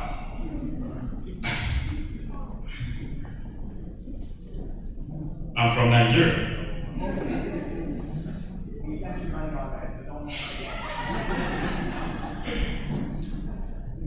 Fantastic. Thank you so much, Claudia. And we've all been victims of cyber fraud, scams, and all of that.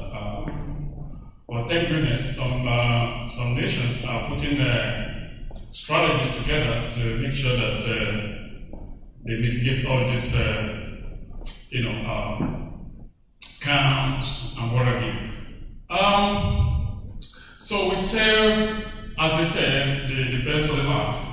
I have a good friend of mine from the United States. So Solomon is an assistant professor with U.S. Air Force Academy. He's been in technology for years, and thankfully he just invented a tool called Excalibur yesterday or today, thereabout. So it's here to present the tool, how to use the tool, to detect some threats going on in the, in your critical infrastructure, platform and all of that. So please welcome Solomon Soyan from the United States.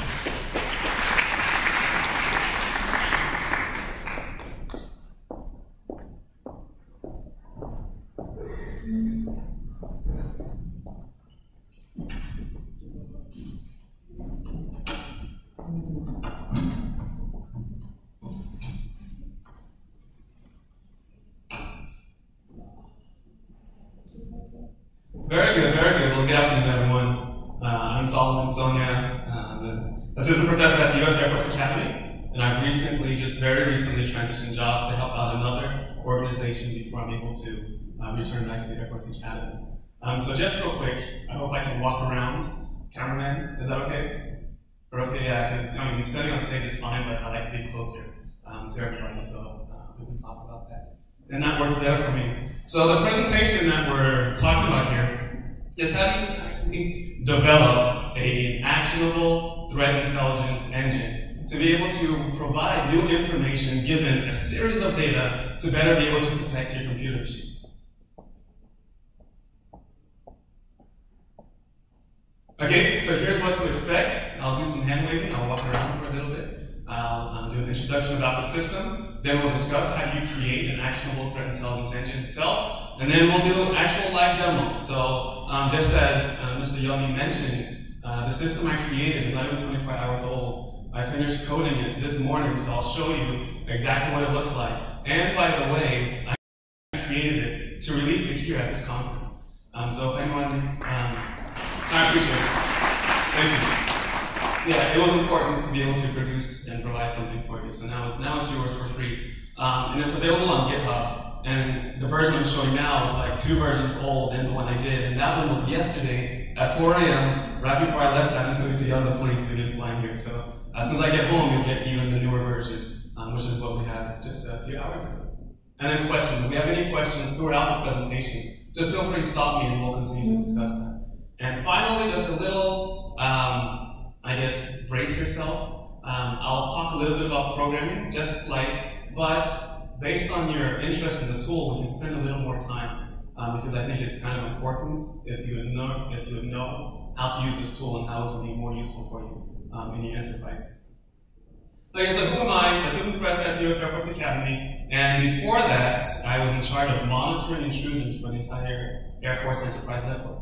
So all X many 100,000 machines, it came to me and my team to actually see which ones are vulnerable to compromise. From that, I moved over to reverse engineering malware. So now the malware that's infected the machines, I will take those apart and see what the authors kind of meant to do as best as we can, given the tools that we have. So now we can create new signatures to better secure our enterprise. From that position, reverse engineering, I then moved over to intrusion response. So I can now assign my entire team to handle these infections and whatever we have. So that was a great job. I really liked it, but I just felt I wasn't challenged enough. So I went back to grad school. And then I just did a couple of master's degrees, and then I moved over to the Air Force Academy, in which I created a few new courses there.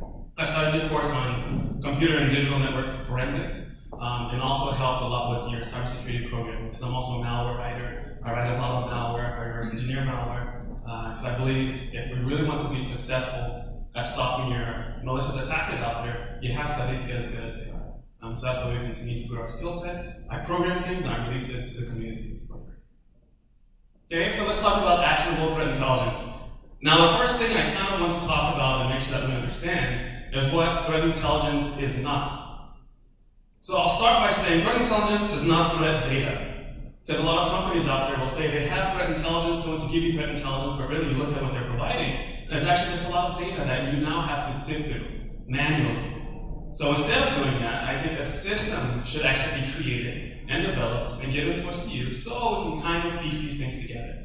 Now, I will show you, it's really, really raw, how we will be able to derive the intelligence from the data that we have, but that's because the system is still brand new. As soon as I get back home, I will create an interface and I'll make it easier for you to use and also enterprise. Good. Okay, and multiple definitions exist, but mainly important to understand what itself is that it should allow us to invoke some sort of action, either as implicit or explicit, versus I need to do something. So my definition, that is me, this is how we can define actionable threat intelligence. It's the production of relevant information extracted from some data series. Whatever your data series is, large sets. And the use case for this tool is your enterprise to tell you, I think your computer machine or your computer network could be under attack, and then heuristics. Now, our detection, classification, and identification changes.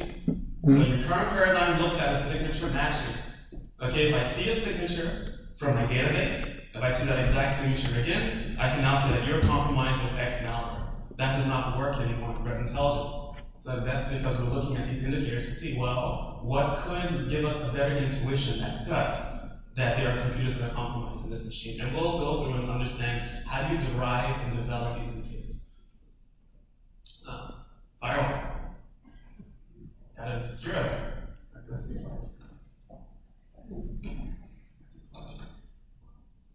Can you help me just click? Oh, actually, okay, I'm good. We got this. Okay. Alright, there's still peace on it. Okay, so how do we begin to discover relevant data from the noise? Well, before we can get there, I want to understand how this is. Now, myself, I actually stumbled on the creation and the analysis of my actionable threat intelligence engine based on what I was doing and how I was attacking other computer machines in the past. So if I was going after an enterprise, I would actually park various domains next to it. So for instance, if you want to go to like bestbuy.com, bankofamerica.com itself, I will try my best to buy a domain that looks really similar to that one. Like instead of bank of, OF, I would use bank O or whatever. Just change the number so it still looks legitimate to the user. So if you're not suspecting, you'll click on the link that I'm now trying to send you and phish you, and I can gain access to your computer machine just by clicking on the wrong link. But it turns out that I didn't even know myself. I think own about 50 different domains. No big deal domain to achieve. However, if you know what to look for, then the next time I try and phish your organization, if you know the indicators and how I created those other domains, the domains I create tomorrow, you can now say, hey, these are possibly compromised because it's likely created from the same person as these other ones that we know are malicious. Now, this is how I came to postulates, just things we can't prove, but it just feels right, about normal computer hackers. Okay, postulate number one, experts. You all are the experts. Okay, experts tend to be creatures of habit. Now, I need your participation here. Quick question. If we talk about how do you want to go ahead and attack a computer machine, so for instance, you're on your computer, you want to attack this gentleman's computer, what are the steps that we know? Your computer, right? I want to attack that one. Okay, so if we want to do that, what are the steps that you carry out to go about cyber methodology? There are like 5 main steps. Okay, yes, in the back. Reconnaissance, good. Next. What's after reconnaissance? I'm sorry? Scanning? Okay, or you could do social engineering. Okay, I like. But mainly, so if we go first, reconnaissance, I want to attack a computer machine. Okay, not necessarily the user, I want to attack a computer, so what are the steps? Besides reconnaissance, what's next? Okay, footprinting, yeah, so you're correct. Scanning and footprinting. To enumerate the machines on the network, right, and the vulnerabilities that are possible. Next step? Good, penetration. I'm going to try and gain access to that computer machine. After that, 2 more, almost there. Privilege escalation, good. Part of your penetration step, correct. Maintaining access, good, and hiding your tracks, very good. So these are actually the 5 main steps that we kind of covered on. And so when you spoke about privilege escalation, that's here. Privileges plus plus. Okay, I'm escalating my privileges. Good. Everyone did very, very well. However, I kind of want to say that that attack is old. But we are creatures of habit, and we've kept using this for many, many years. For instance, right now, if I want to attack your enterprise, if I scan your machines, okay, so we did the reconnaissance, I know who I want to go after, I start to scan the computer machines that I want to attack, what happens? Am I successful to see all the machines in your enclave? No. No? No? Why? No, I tried to scan everything. The IP address that we discovered from the reconnaissance, but why does that fail? Yes? I can automate it. Let's say it's ongoing, but still, as soon as I try and scan your defense in depth, yes, sir. Absolutely. You have security measures. The first thing, that firewall is going to prevent me from seeing the machines in your enclave, right? I mean, if I want to scan my entire enclave, I will not be able to determine the machines that are inside. All the machines are connected. But yet, on a daily basis, your computers are still being compromised by malware. How does this happen? Well, the attackers have actually changed their paradigm. And this is similar to what you're saying. I always have an activate Windows, so just to understand, my computers are good, but this is my demo laptop. So the demo laptop, I don't put much protection on, because I find whenever I speak at hacker conferences, they usually break my machines. So why spend the money to have to buy new keys? If anything happens, I just load another computer. Okay, but all is well. Okay, all is well. All right. Now, so postulate 1, experts tend to be creatures of habit. Postulate 2, the only reason that if a computer hacker calls himself a true hacker, or if an attacker is really good at their tradecraft, the only reason that they are caught is because they messed up the attack and their own execution. And that's by these 3 things. 1, they were too lazy, okay? Perhaps they don't know how to develop their own tools. So now you're using nice, well-known, open-source tools. That's good to go after. But as soon as I see a tool that I've detected before, my antivirus is going to detect that. Okay, so just understand, possibly it's too lazy to create something new. 2, they were too greedy. So either they wanted to take too much, too fast. So if an attacker can just really slow down the amount of information that they are exfiltrating from the network, they are very likely to not be detected in that baseline. Or if an attacker can actually slow down the machines that they wish to compromise, instead of trying to, fish everybody in the organization, I will only fish one person. Only one person. And if that fails, I will leave you alone for months. Which antivirus is going to detect that one particular tool? Now, another, real-life war story. I created a malware system back in 2013. Okay, I did stuff on botnets, so I released a botnet open source. It was a fun project. Dangerous tool, but still, I did it so we can understand how trivial it is to create botnets, and then how can you start to begin to identify when these activities occur in your network. Now, in 2013, I created that, and I actually released it open source. I didn't even go after anybody to see that it's not going to be detected for a little bit.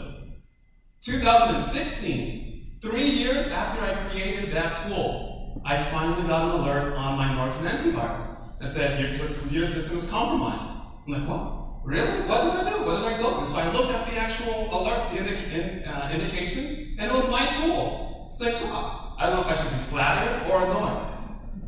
Because this has taken 3 years to develop the tool that I initially created and released to the community. Not only that, I then looked at, okay, what version was it? Because all I did is go back and as I add features, the version changes. So it detected the first version. And that was, the one I released was version maybe 1.35 or something like that. And I'm like, I was currently on 1.5. Many versions different. And the antivirus 3 years later finally detected the very, very first one that I created. So we just have to understand that there are limitations in the paradigm. Okay, and a new system is needed in order to help better secure our machines. And now, the last one that goes with our postulates that the only reason attackers are caught is because of their failures in their own execution, is that they're incompetent, okay, or they just made a mistake, such that the tool they have is really, really dangerous, but they did not know how to employ this properly. So, another story, I got a call one time that someone's computer was infected with a malware that I wrote. Like, nah, that's not possible.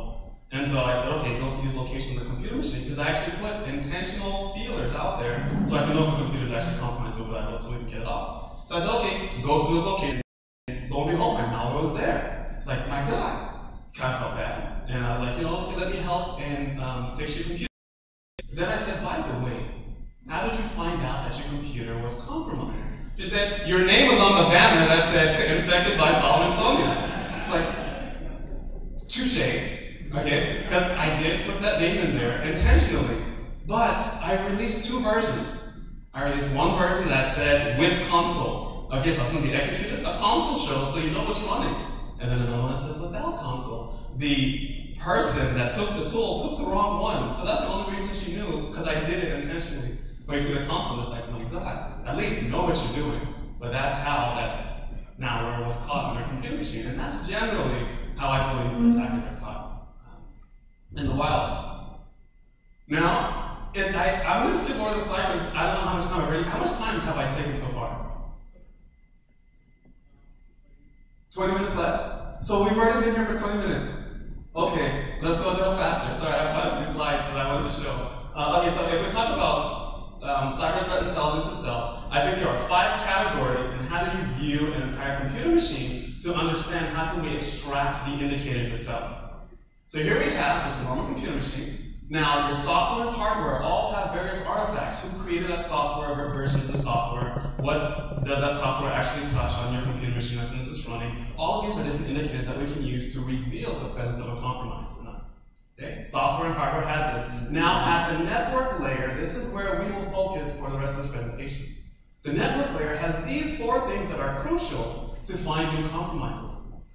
So at the network, we can look at various IP addresses, URLs, and actual resource, something I want to download. Okay, that's your URL from the address someone types in. Domain names, yes, and then geolocation.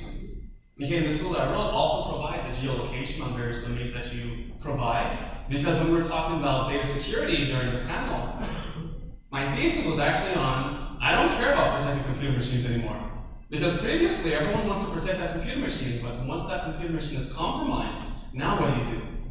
I really like the gentleman's response that was on the panel that said, what does it matter? Because as long as the information itself is indecipherable, you can have it. So that's kind of what I went after, but this was one of the protections that you put in place, is where is that file actually coming from? Now, our guest speaker mentions the way they saw the Ukraine attack was because understood what goes on in the network. Now there's a new connection, a single connection to Ukraine that they had never seen before. Okay, this is an indicator, and I created my system called Stable to derive this for you. Now, other things we can find are emails. Another system I created with one of my students was 2 years ago that we tied this into a different threat intelligence engine, and I'm extracting your emails to determine if the person that's communicating with you could have been related to some other intrusion set before. And now the whole system has various artifacts that we can look at, but I'll just continue on. If there are any questions, just stop me, and I can go back. Okay, so let's start at the network layer. Now, a single domain, okay, a domain that I care to talk about, has 3 main artifacts, families, that we want to deal with. Okay. We have our NS lookup, like your name server information, what server is actually communicating with you at a present time, IP addresses. Geolocation, where is that server communicating from? And then finally, the actual domain registration information. So if we expand it out, this is just a snapshot of truly what we can detect. So now if you can throw this into a large system, let's do various analyses on that and see which are the features that are most significant. And now we can create the indicators of the various type of compromise. That's the money slide. I spent time on this one. Okay, so now let's have a practicum real quick. Now, okay, an attacker that says, which of these domains are compromised? Which one? Which ones are on the list? All of them? All? Well, no, not all. There's Google. There's Bing. But everything else is a malicious domain, or was at one time related to a type of attack. And we'll go over how you can detect this again in the future. So, given a list of known malware sites, what do we do right now? And then what should we do? So right now, if I were to say all these domains, okay, just a list of malicious domains, what would you currently do if you know, like you're in charge of your computer network, I give you a list of these are malicious domains, what would you do with that list? I'm sorry? You'll blacklist it, correct. Good, I like that. So you would blacklist it, you would just sinkhole it, so if anyone tried to go there, they couldn't go anywhere. All right, very good, I like that. But we're going to talk about that in a second. Don't forget, I like how you said blacklist. Very good. Because we actually have a case study coming up in which we can challenge that current paradigm in a few seconds. So if we talk about each domain, These are kind of some of the important things that we can extract, similar to what I showed you on the money slide. Okay, I'm just putting it here. I'm not talking about it, just so you can refer to this later on in the future. Now, let's go back to this case study.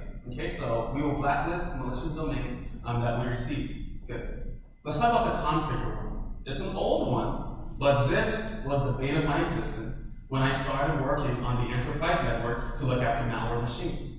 Configure was at least known to the public around 2008, 2009. It morphed and updated its propagation and detection strategy, which also made it very, very difficult to detect. But in its heyday, until about 2015, 2014, it compromised about 9 million to 15 million machines worldwide. This single configure worm, it was nasty. But from the other hand, I'm like, okay, the authors who created this are pretty good. Yeah, at least give your hats off. And now let's make sure we don't get affected by this stuff again in the future. Okay, so let's stop here. So discovery and eradication was very hard, but one of the things that was crucial to configure success on working on log means was that it used DGAs. Okay, DGA is a domain generating algorithm, and this was kind of like a revolution. Okay, in the military we'll call it a revolution of military we've never seen before, but it's crucial to change the tide of war. DGAs was like that with the configure network. So configure itself per day could have generated about 50,000 unique domains that's going to get to.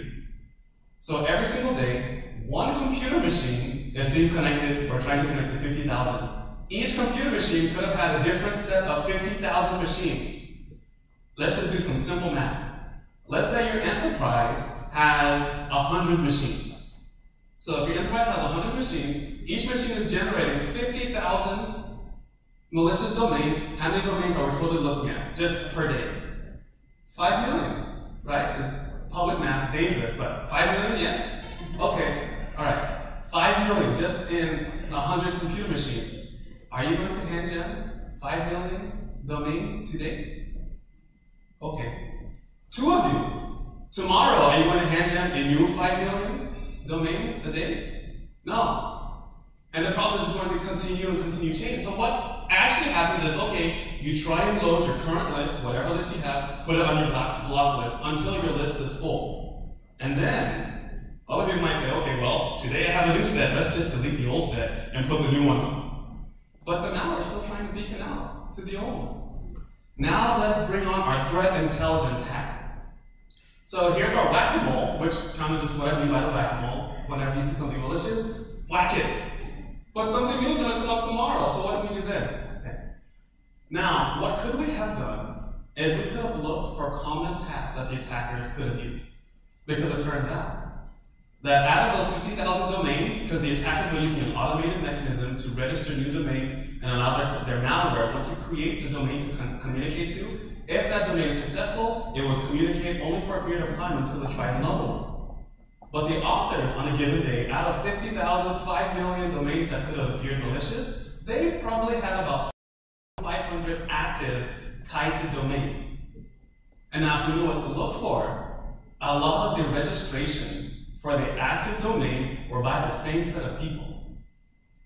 So that means tomorrow, if I see a new domain that I don't know about, but I know the indicators, a person's name, a person's organization, a date and time, if I see that domain has been registered by the exact same things that I know as before, then what can we guess about this new domain that we've never seen before? It's possibly malicious, right? So that's our probability measure in which we are creating and using with threat intelligence. Okay? So let's define the process of engineering. Oh, let's do a demo. So let's define the process of engineering a system. So I think, let me walk over here because I want to access the internet. And you can actually do it too. Because there's a website, sorry, I'm all over the place. There's a website I created, and our previous speaker, 2 speakers ago, spoke about creating your craft. So I developed the first part of this threat intelligence engine on Raspberry Pi, and it should currently be located at atlas.dlinkddns.com. And really, on my desk at home, there's a Raspberry Pi. Raspberry Pi is serving web pages to help derive various information about potential malicious sites and known good sites. So I'm going to come over here. Is that okay? Sorry, just follow me, bear with me. Okay. And you can follow along. So if we can go to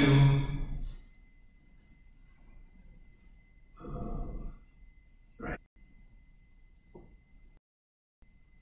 Alright, so I'm just going to go to atlas.dlinkddns.com, and hopefully we can hit the Raspberry Pi.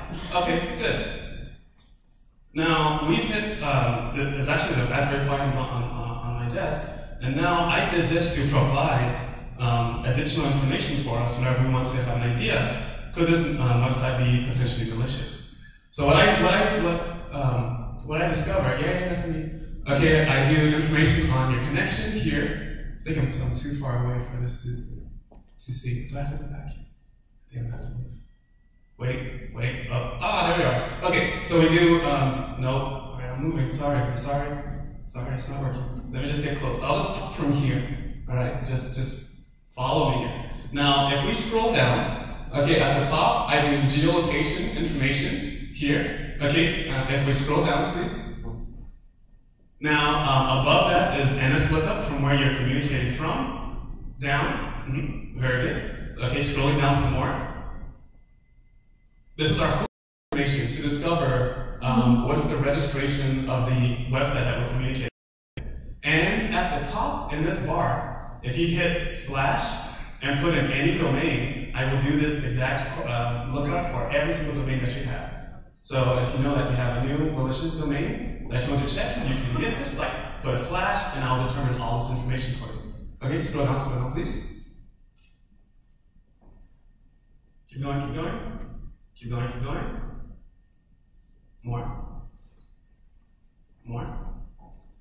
It's chatty. There's a lot of information to discover. More. Okay, and then I show a map of, keep going. A map of wherever that I can derive where that connection is coming from. So here, since we just connected it, it's like, okay, it knows that we're connecting out of Canada. Yeah, we're in Canada. Or you know you're in Canada, it's new for me. And if we put in just any other site, it will do the same thing. But let's see, let me do another demonstration real quick. So if at the top, I type in, thank you. And again, this is for you to use, and this code will go up as soon as I get home also. So if I just do whatever website, either good or bad, let me do one on google.com.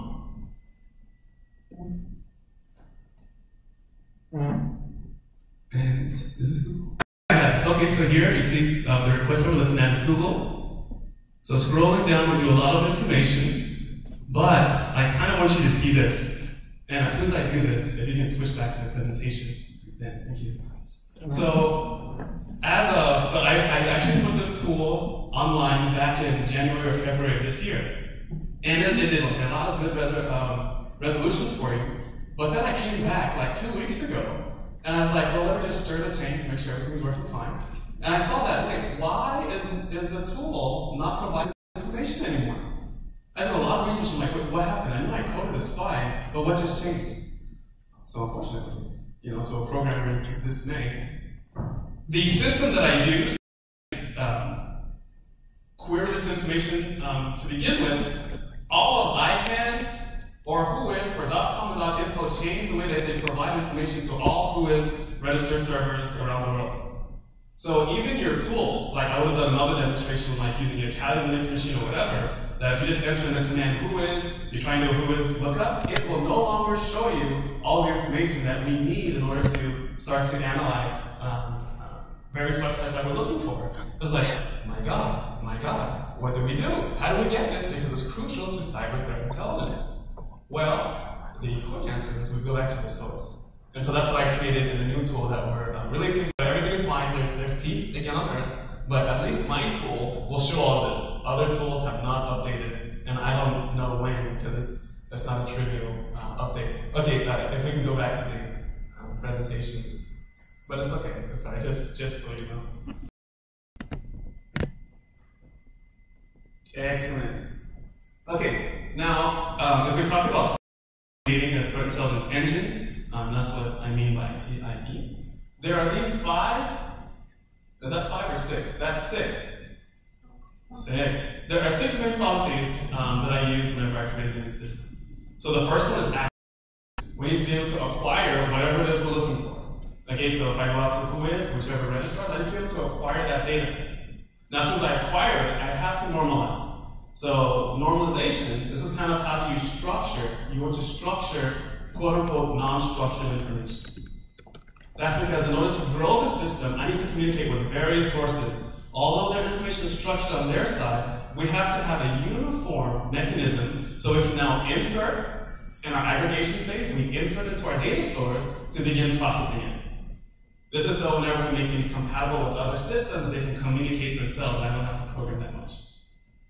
Okay? Now there's a filtering and a processing that goes on. Filter a lot of noise and things that we just don't need. Things that add unnecessary data to our processing on our intelligence engine. And then finally, presentation. We have to be able to, did I miss analysis? So analysis, that's key. Analysis, how do you find those linkages? In essence, you can think of linkages as how well Facebook works. So if you've used Facebook, it's pretty interesting how it's like, hey, do you know this person? You should probably send a friend request to this guy. A person you haven't seen in 5-6 years, like, how did it know? Well, it created a nodal system from your other friends and found linkages that although you know this person, you are friends with him, you are friends with her, she is friends with him, you have not invited him yet. They also know that person, so it's like you might know that person at the same time. Okay, we can use that type of analysis, the same thing with domain registrations. We know what's negative, what's malicious, new ones we find, and we can establish a linkage. Now we can say the new one is also malicious, okay, very similar. And that's what goes on in our analysis and in our presentation. Present whatever we find. Now, if we look again at the malicious domains, okay, just Google being those are not malicious. This is how we talk about the system. So the system I created is called Excalibur. Okay, so here's how Excalibur got its name. So every time I create something, it has to have a name so I can refer to it, and it can refer back to me so I can create it again. So I was watching at the time I was creating this, and I really liked Merlin. And the strongest tool in Merlin was Excalibur. So like, aha, Eureka! And that's what this tool is going to be called. So that's why it's called Excalibur, because it is able to soft through all negative things. It survives whenever you give it a list of negative domains. All right, that's just so you know. Okay, so now time for live demonstration. Right, now again, I'm going to move there. 1 second, sorry. Okay, so the system is really, really raw in terms of how you do this, but it's young. So just bear with me. You'll have good interfaces to be able to work in the future.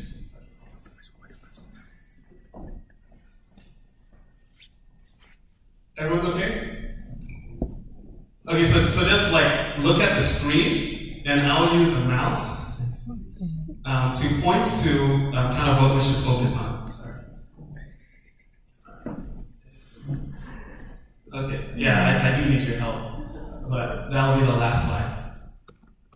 Okay, so if we look at the initial system itself, so really I'm just running it from this, but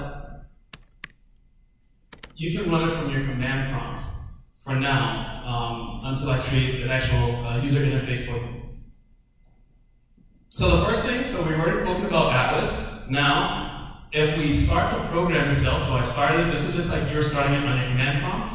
If you type H, H will show you all of the various features that you can do, so you can interact and ask it the right question, and then it can provide a response for you. So the first thing, remember the list that we started with. The list was of configure known malicious domains. So that's what we're going to import into the system and ask it to do various derivations for us. So in order to do that, if you run the command import right here, so I'm just going to copy it, paste, enter. Okay, so now a dialog opens up and says, okay, what information do you want to import into the system? I have a demo folder. Okay, process 1. So that's our malicious list. So what does that list look like? That's fine. And also something I didn't talk about was on the very first slide, I have a live demonstration gremlin. because many times you do a live demo and sometimes things fail. So if it does, forgive me, I will try and fix it. Okay, so here initially, this is just our domains, okay, of all the malicious that we receive on any given day. So we just have a lot of domains. Now, how do you determine what's malicious or not? Well, Excalibur to the rescue. So again, we give it the command and it says, all right, what do you want to import? Did I miss the dialog?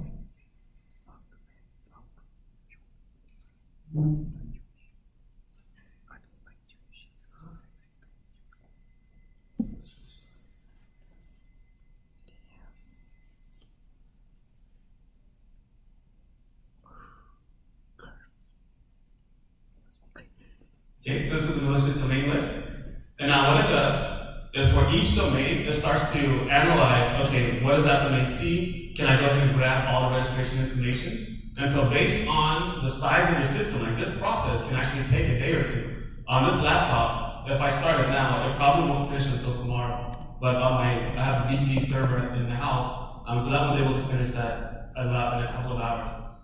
So I'm just going to stop this because we'll just fast forward for the interest of time. Unless you want to see text scrolling for a while. Anyway? No? Okay. Just add. Okay, so if we fast forward in time, once that is finished, Excalibur, I create various log files in this single directory. Now, if I get closer, I kind of want to explain what it's showing because that's important for you to understand what you're seeing in the system. Sorry, I might have my back to you, but I'll try and stand right here. Okay, all right, good. So we're family. Okay, so at the very top, I explained like what Excalibur cannot find. Because again, you have malicious domains that someone has given you. You don't know what's active today and what was active a few weeks ago. So when it was configured, those domains were active for usually about 4 days, and then we can no longer find it anymore. So whichever domains are not found, at least I give you a log file to know what we did not see.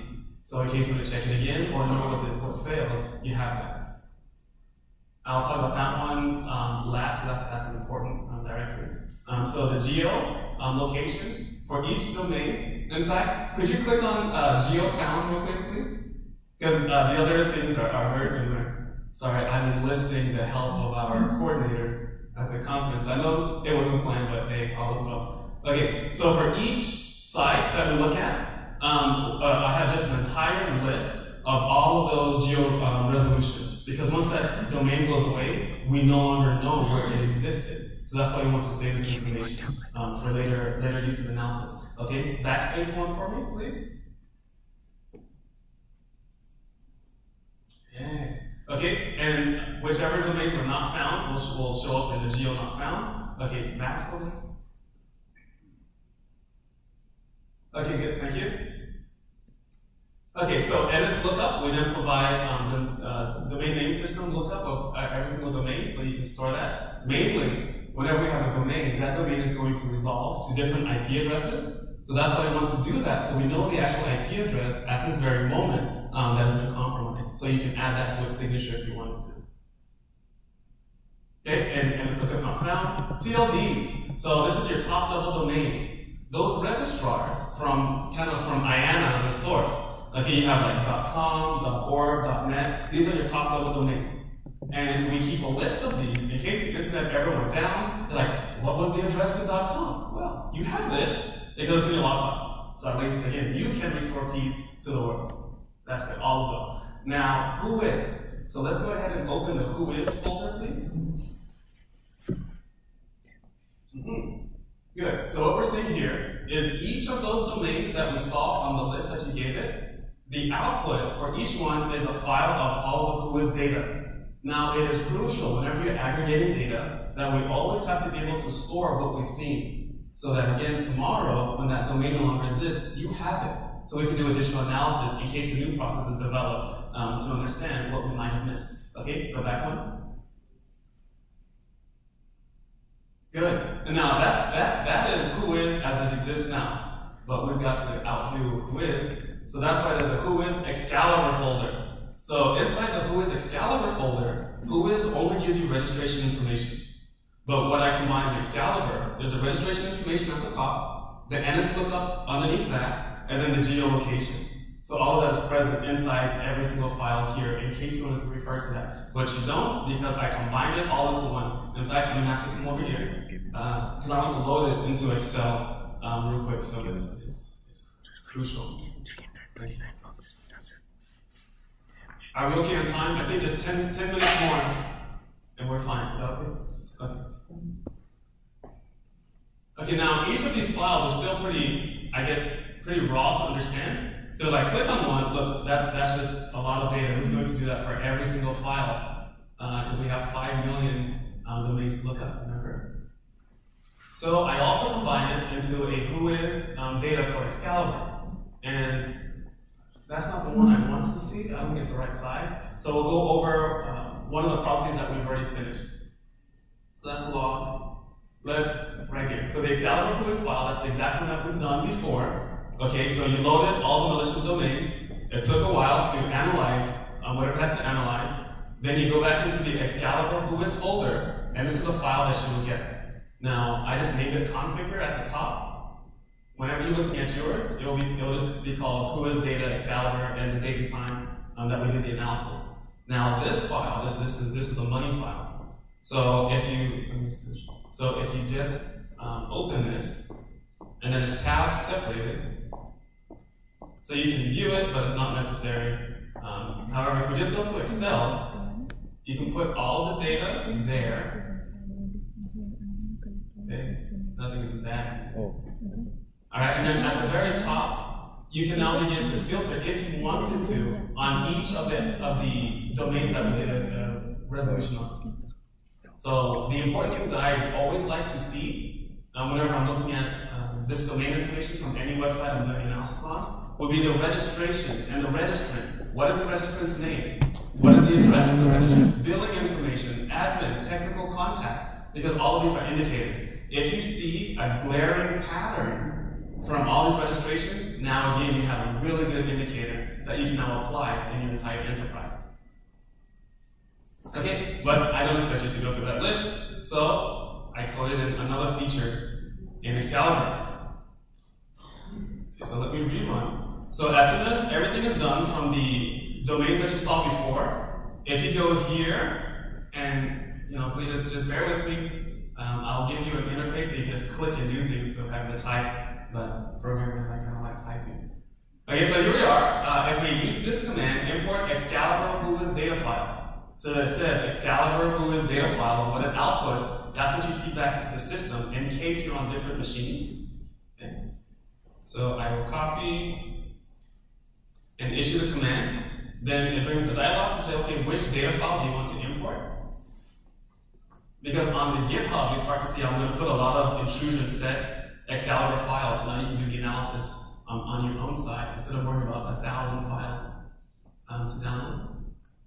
So I'm going to go right here to the whois data file. This one I'll import back to the system. Okay, and now once it's done, everything's reloaded, and at least here I just limited it to 176 just for the interest of time. Now after this, we need to tell the system to do its analysis. So I just want to make sure. Good. Okay, now we have to do our analysis on whatever we brought in. So if you click on H again, you just tell it, okay, perform analysis. So it should be analyze. Right here, write analysis. Okay, so if you do write analysis, I really like this process. Okay, so it analyzed every single thing. Let me walk over. I'll ask you to click. Okay. So out of all those domains that we looked at, I'm sorry, I know it's taking a while. I know it's a raw system, but I think it's crucial. Okay, all right. Survive. We're almost done. We're almost done. I promise.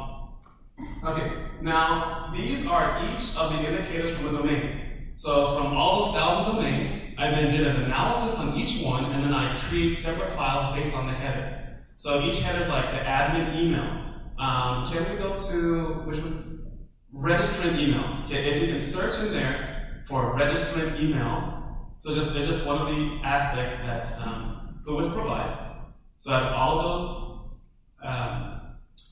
out of all the domains that we looked at, okay, we have just one file, registrant. Good. Yes, registrant email. All right, now we're getting closer. I'm sorry, my back is to you. Sorry. Okay. I need help some more. Okay, copy all of this, and can you paste it into Excel?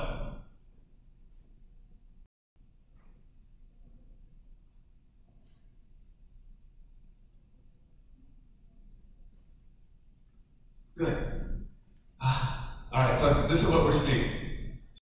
This is I then correlate all of the different registration emails, and then I tell you the cardinality, or the number of registration that we saw in that given list.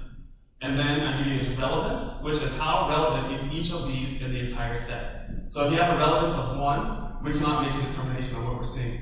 But in that set, if you have a relevance of like 10, 15, or more, and that's kind of what I'm saying by this relevance percentage, like if we can get 2% or more. So what we're seeing is, out of this whole set, each person can register so many different domains. But finding the correlation, this lets us know what to look at. So now, already just looking at this, can you notice any patterns?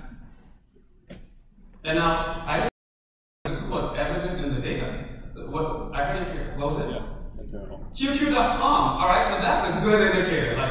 And to be honest with you, in this research, when I started this, I had an intuition of what we should find. I was like, dear God, let something be there. But when I finally saw this morning, I yelled in the hotel room, because yeah, it's actually showing something that's really, really unique. And not only is it QQ.com, but look, a set of numbers followed by @QQ.com. So that's pretty unique. And if you look at the other things, like you will also find various patterns there. Okay, but now we have just an idea, QQ.com. Let's now go back and understand which domains from this set are registered to QQ.com. Okay, so to do that, let me go back, I'll tell you. Okay, so just remember QQ.com. So how do you tie this in, and we can close at this point, almost there. 1 minute, and then it's done. Thank you. Okay, so here we are, back in the system.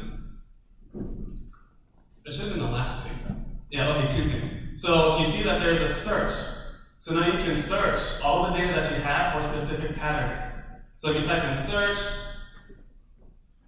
and then I also programmed in star. So you can use star, QQ, whatever, starqq.com. So let's do that, starqq.com, because we want anything at the beginning, anything at the end, and let's see what we find. There's a lot of text. Okay, fine. So something else is search save, or save search. All of those should work for you. So if you do this, it says save the results of search to disk. So here we are, we type save search, star, whatever you're searching for, qq.com, star. It will save those results to disk, and then I'll now open a file for you. This file, if we copy into Excel, finally, there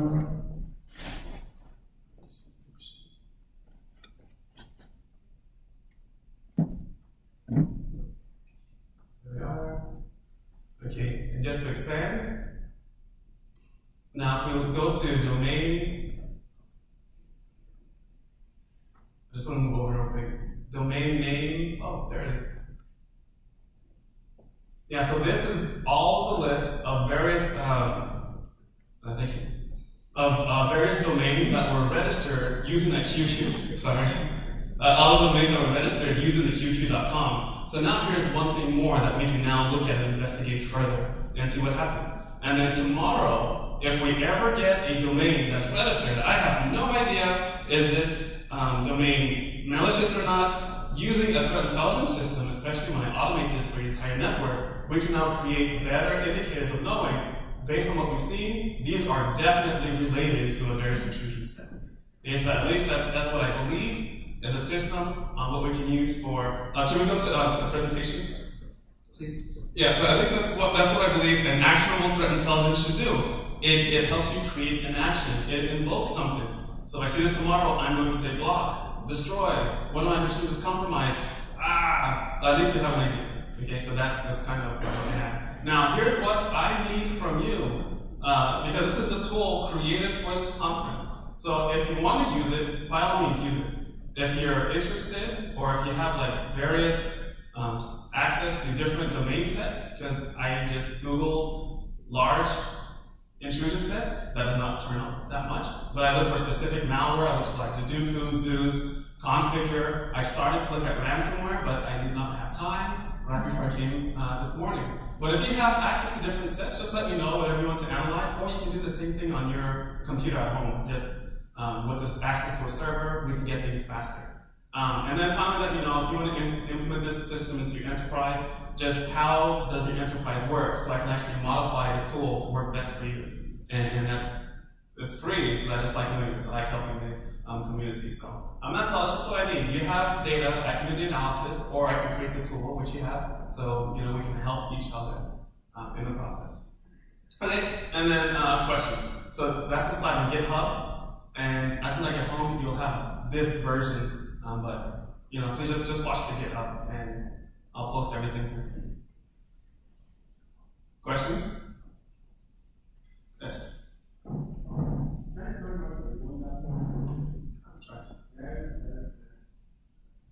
Very, very wonderful. How do you handle false positively? Because definitely awesome. You're going to reduce some positivity because of the implication. Because at the end of the day, you blacklist what you're supposed not to be, supposed not to be blacklisted. Secondly, what threshold did you use for the relevance? Thank you. Good. So I'll answer the first one, and then I'll get to the second one. The first one was, how do you handle false positives?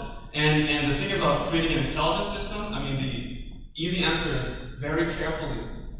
So we have to be selective on what we give it, because if in any machine learning type of implementation, if you give it bad data, it will give you bad results.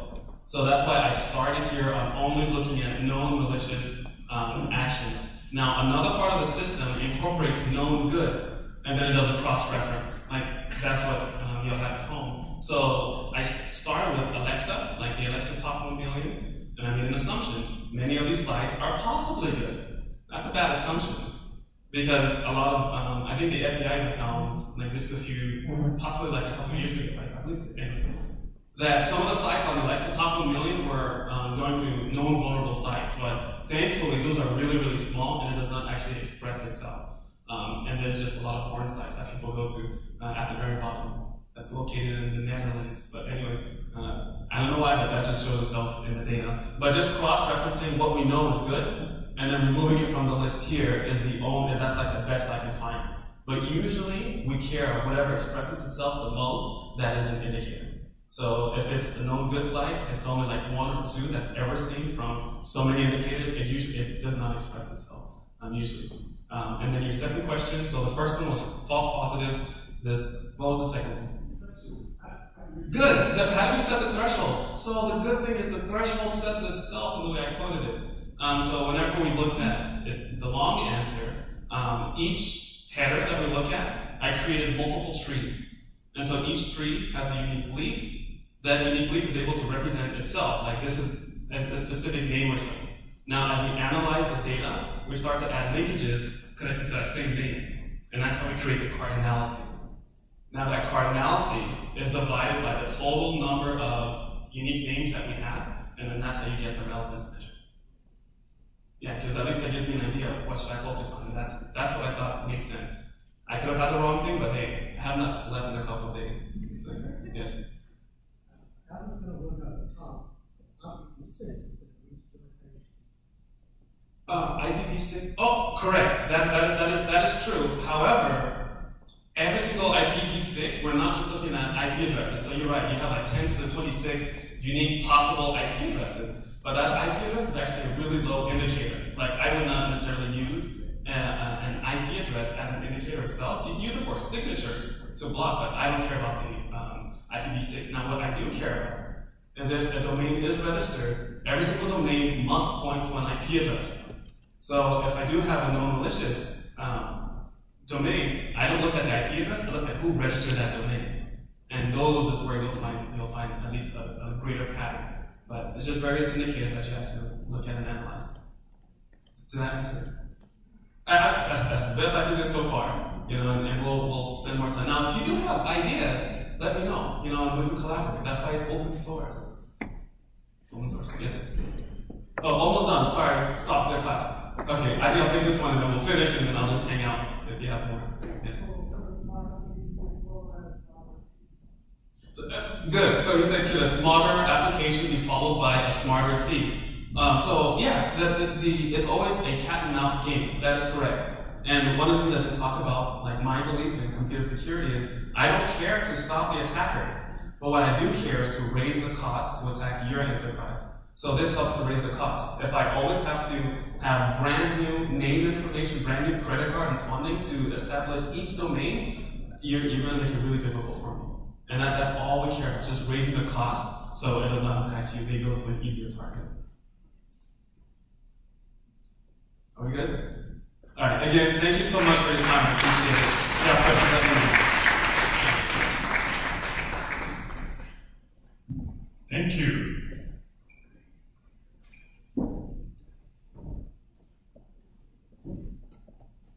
Thank you, and thank you, Solomon. That was quite interesting. We still need to talk, though. All right? Yes, I'd like to say thank you to every one of you. You made it to the end. That's awesome. That's highly incredible. That is the field of cybersecurity. Sometimes it looks like some sort of complexity. Sometimes it looks very hard. Sometimes it looks very enduring. But to every enduring process, there is always an extensive gain. So that's what we should have in mind. We're going to adjourn the conference for today, and we start at 8:30 a.m. tomorrow. We have great speakers coming tomorrow, from legal practitioners to CEOs of companies. We're also going to have someone here tomorrow to engage in some of the question and answer period we will have.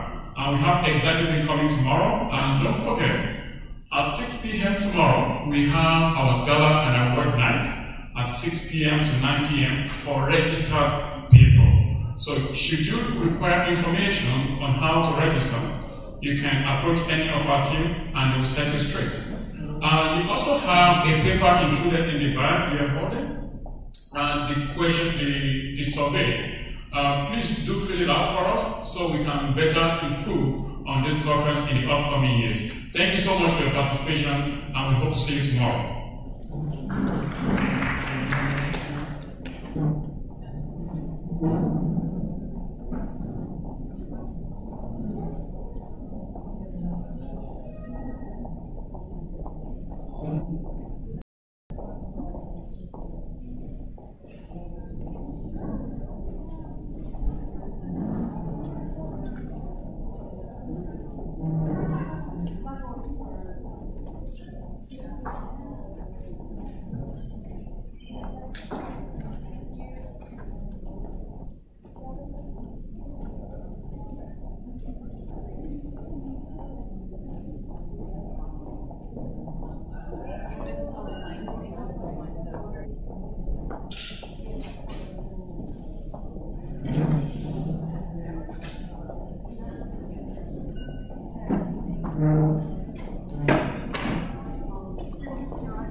Just calm down a minute.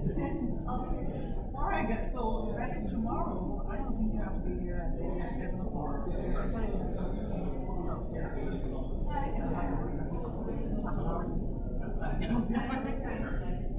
Yeah, you can be here if you want. It's 8 a.m. Because of the lateness, so I would say you're not you already have the stuff. Yeah, so we can keep the banner up.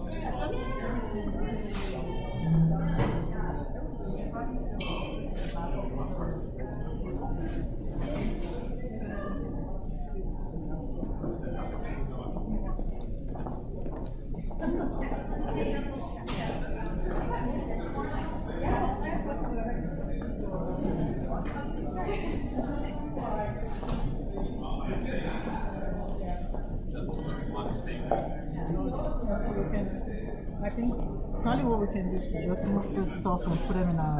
I think it's fine, like just Let's put them here. Yeah, just wait.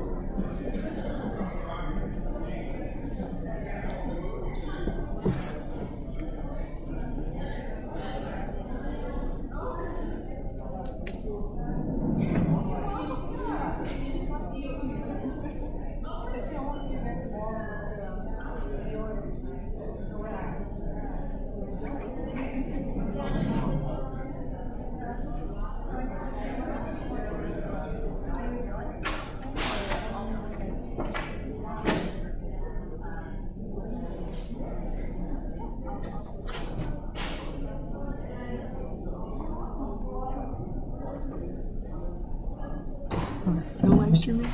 Damn.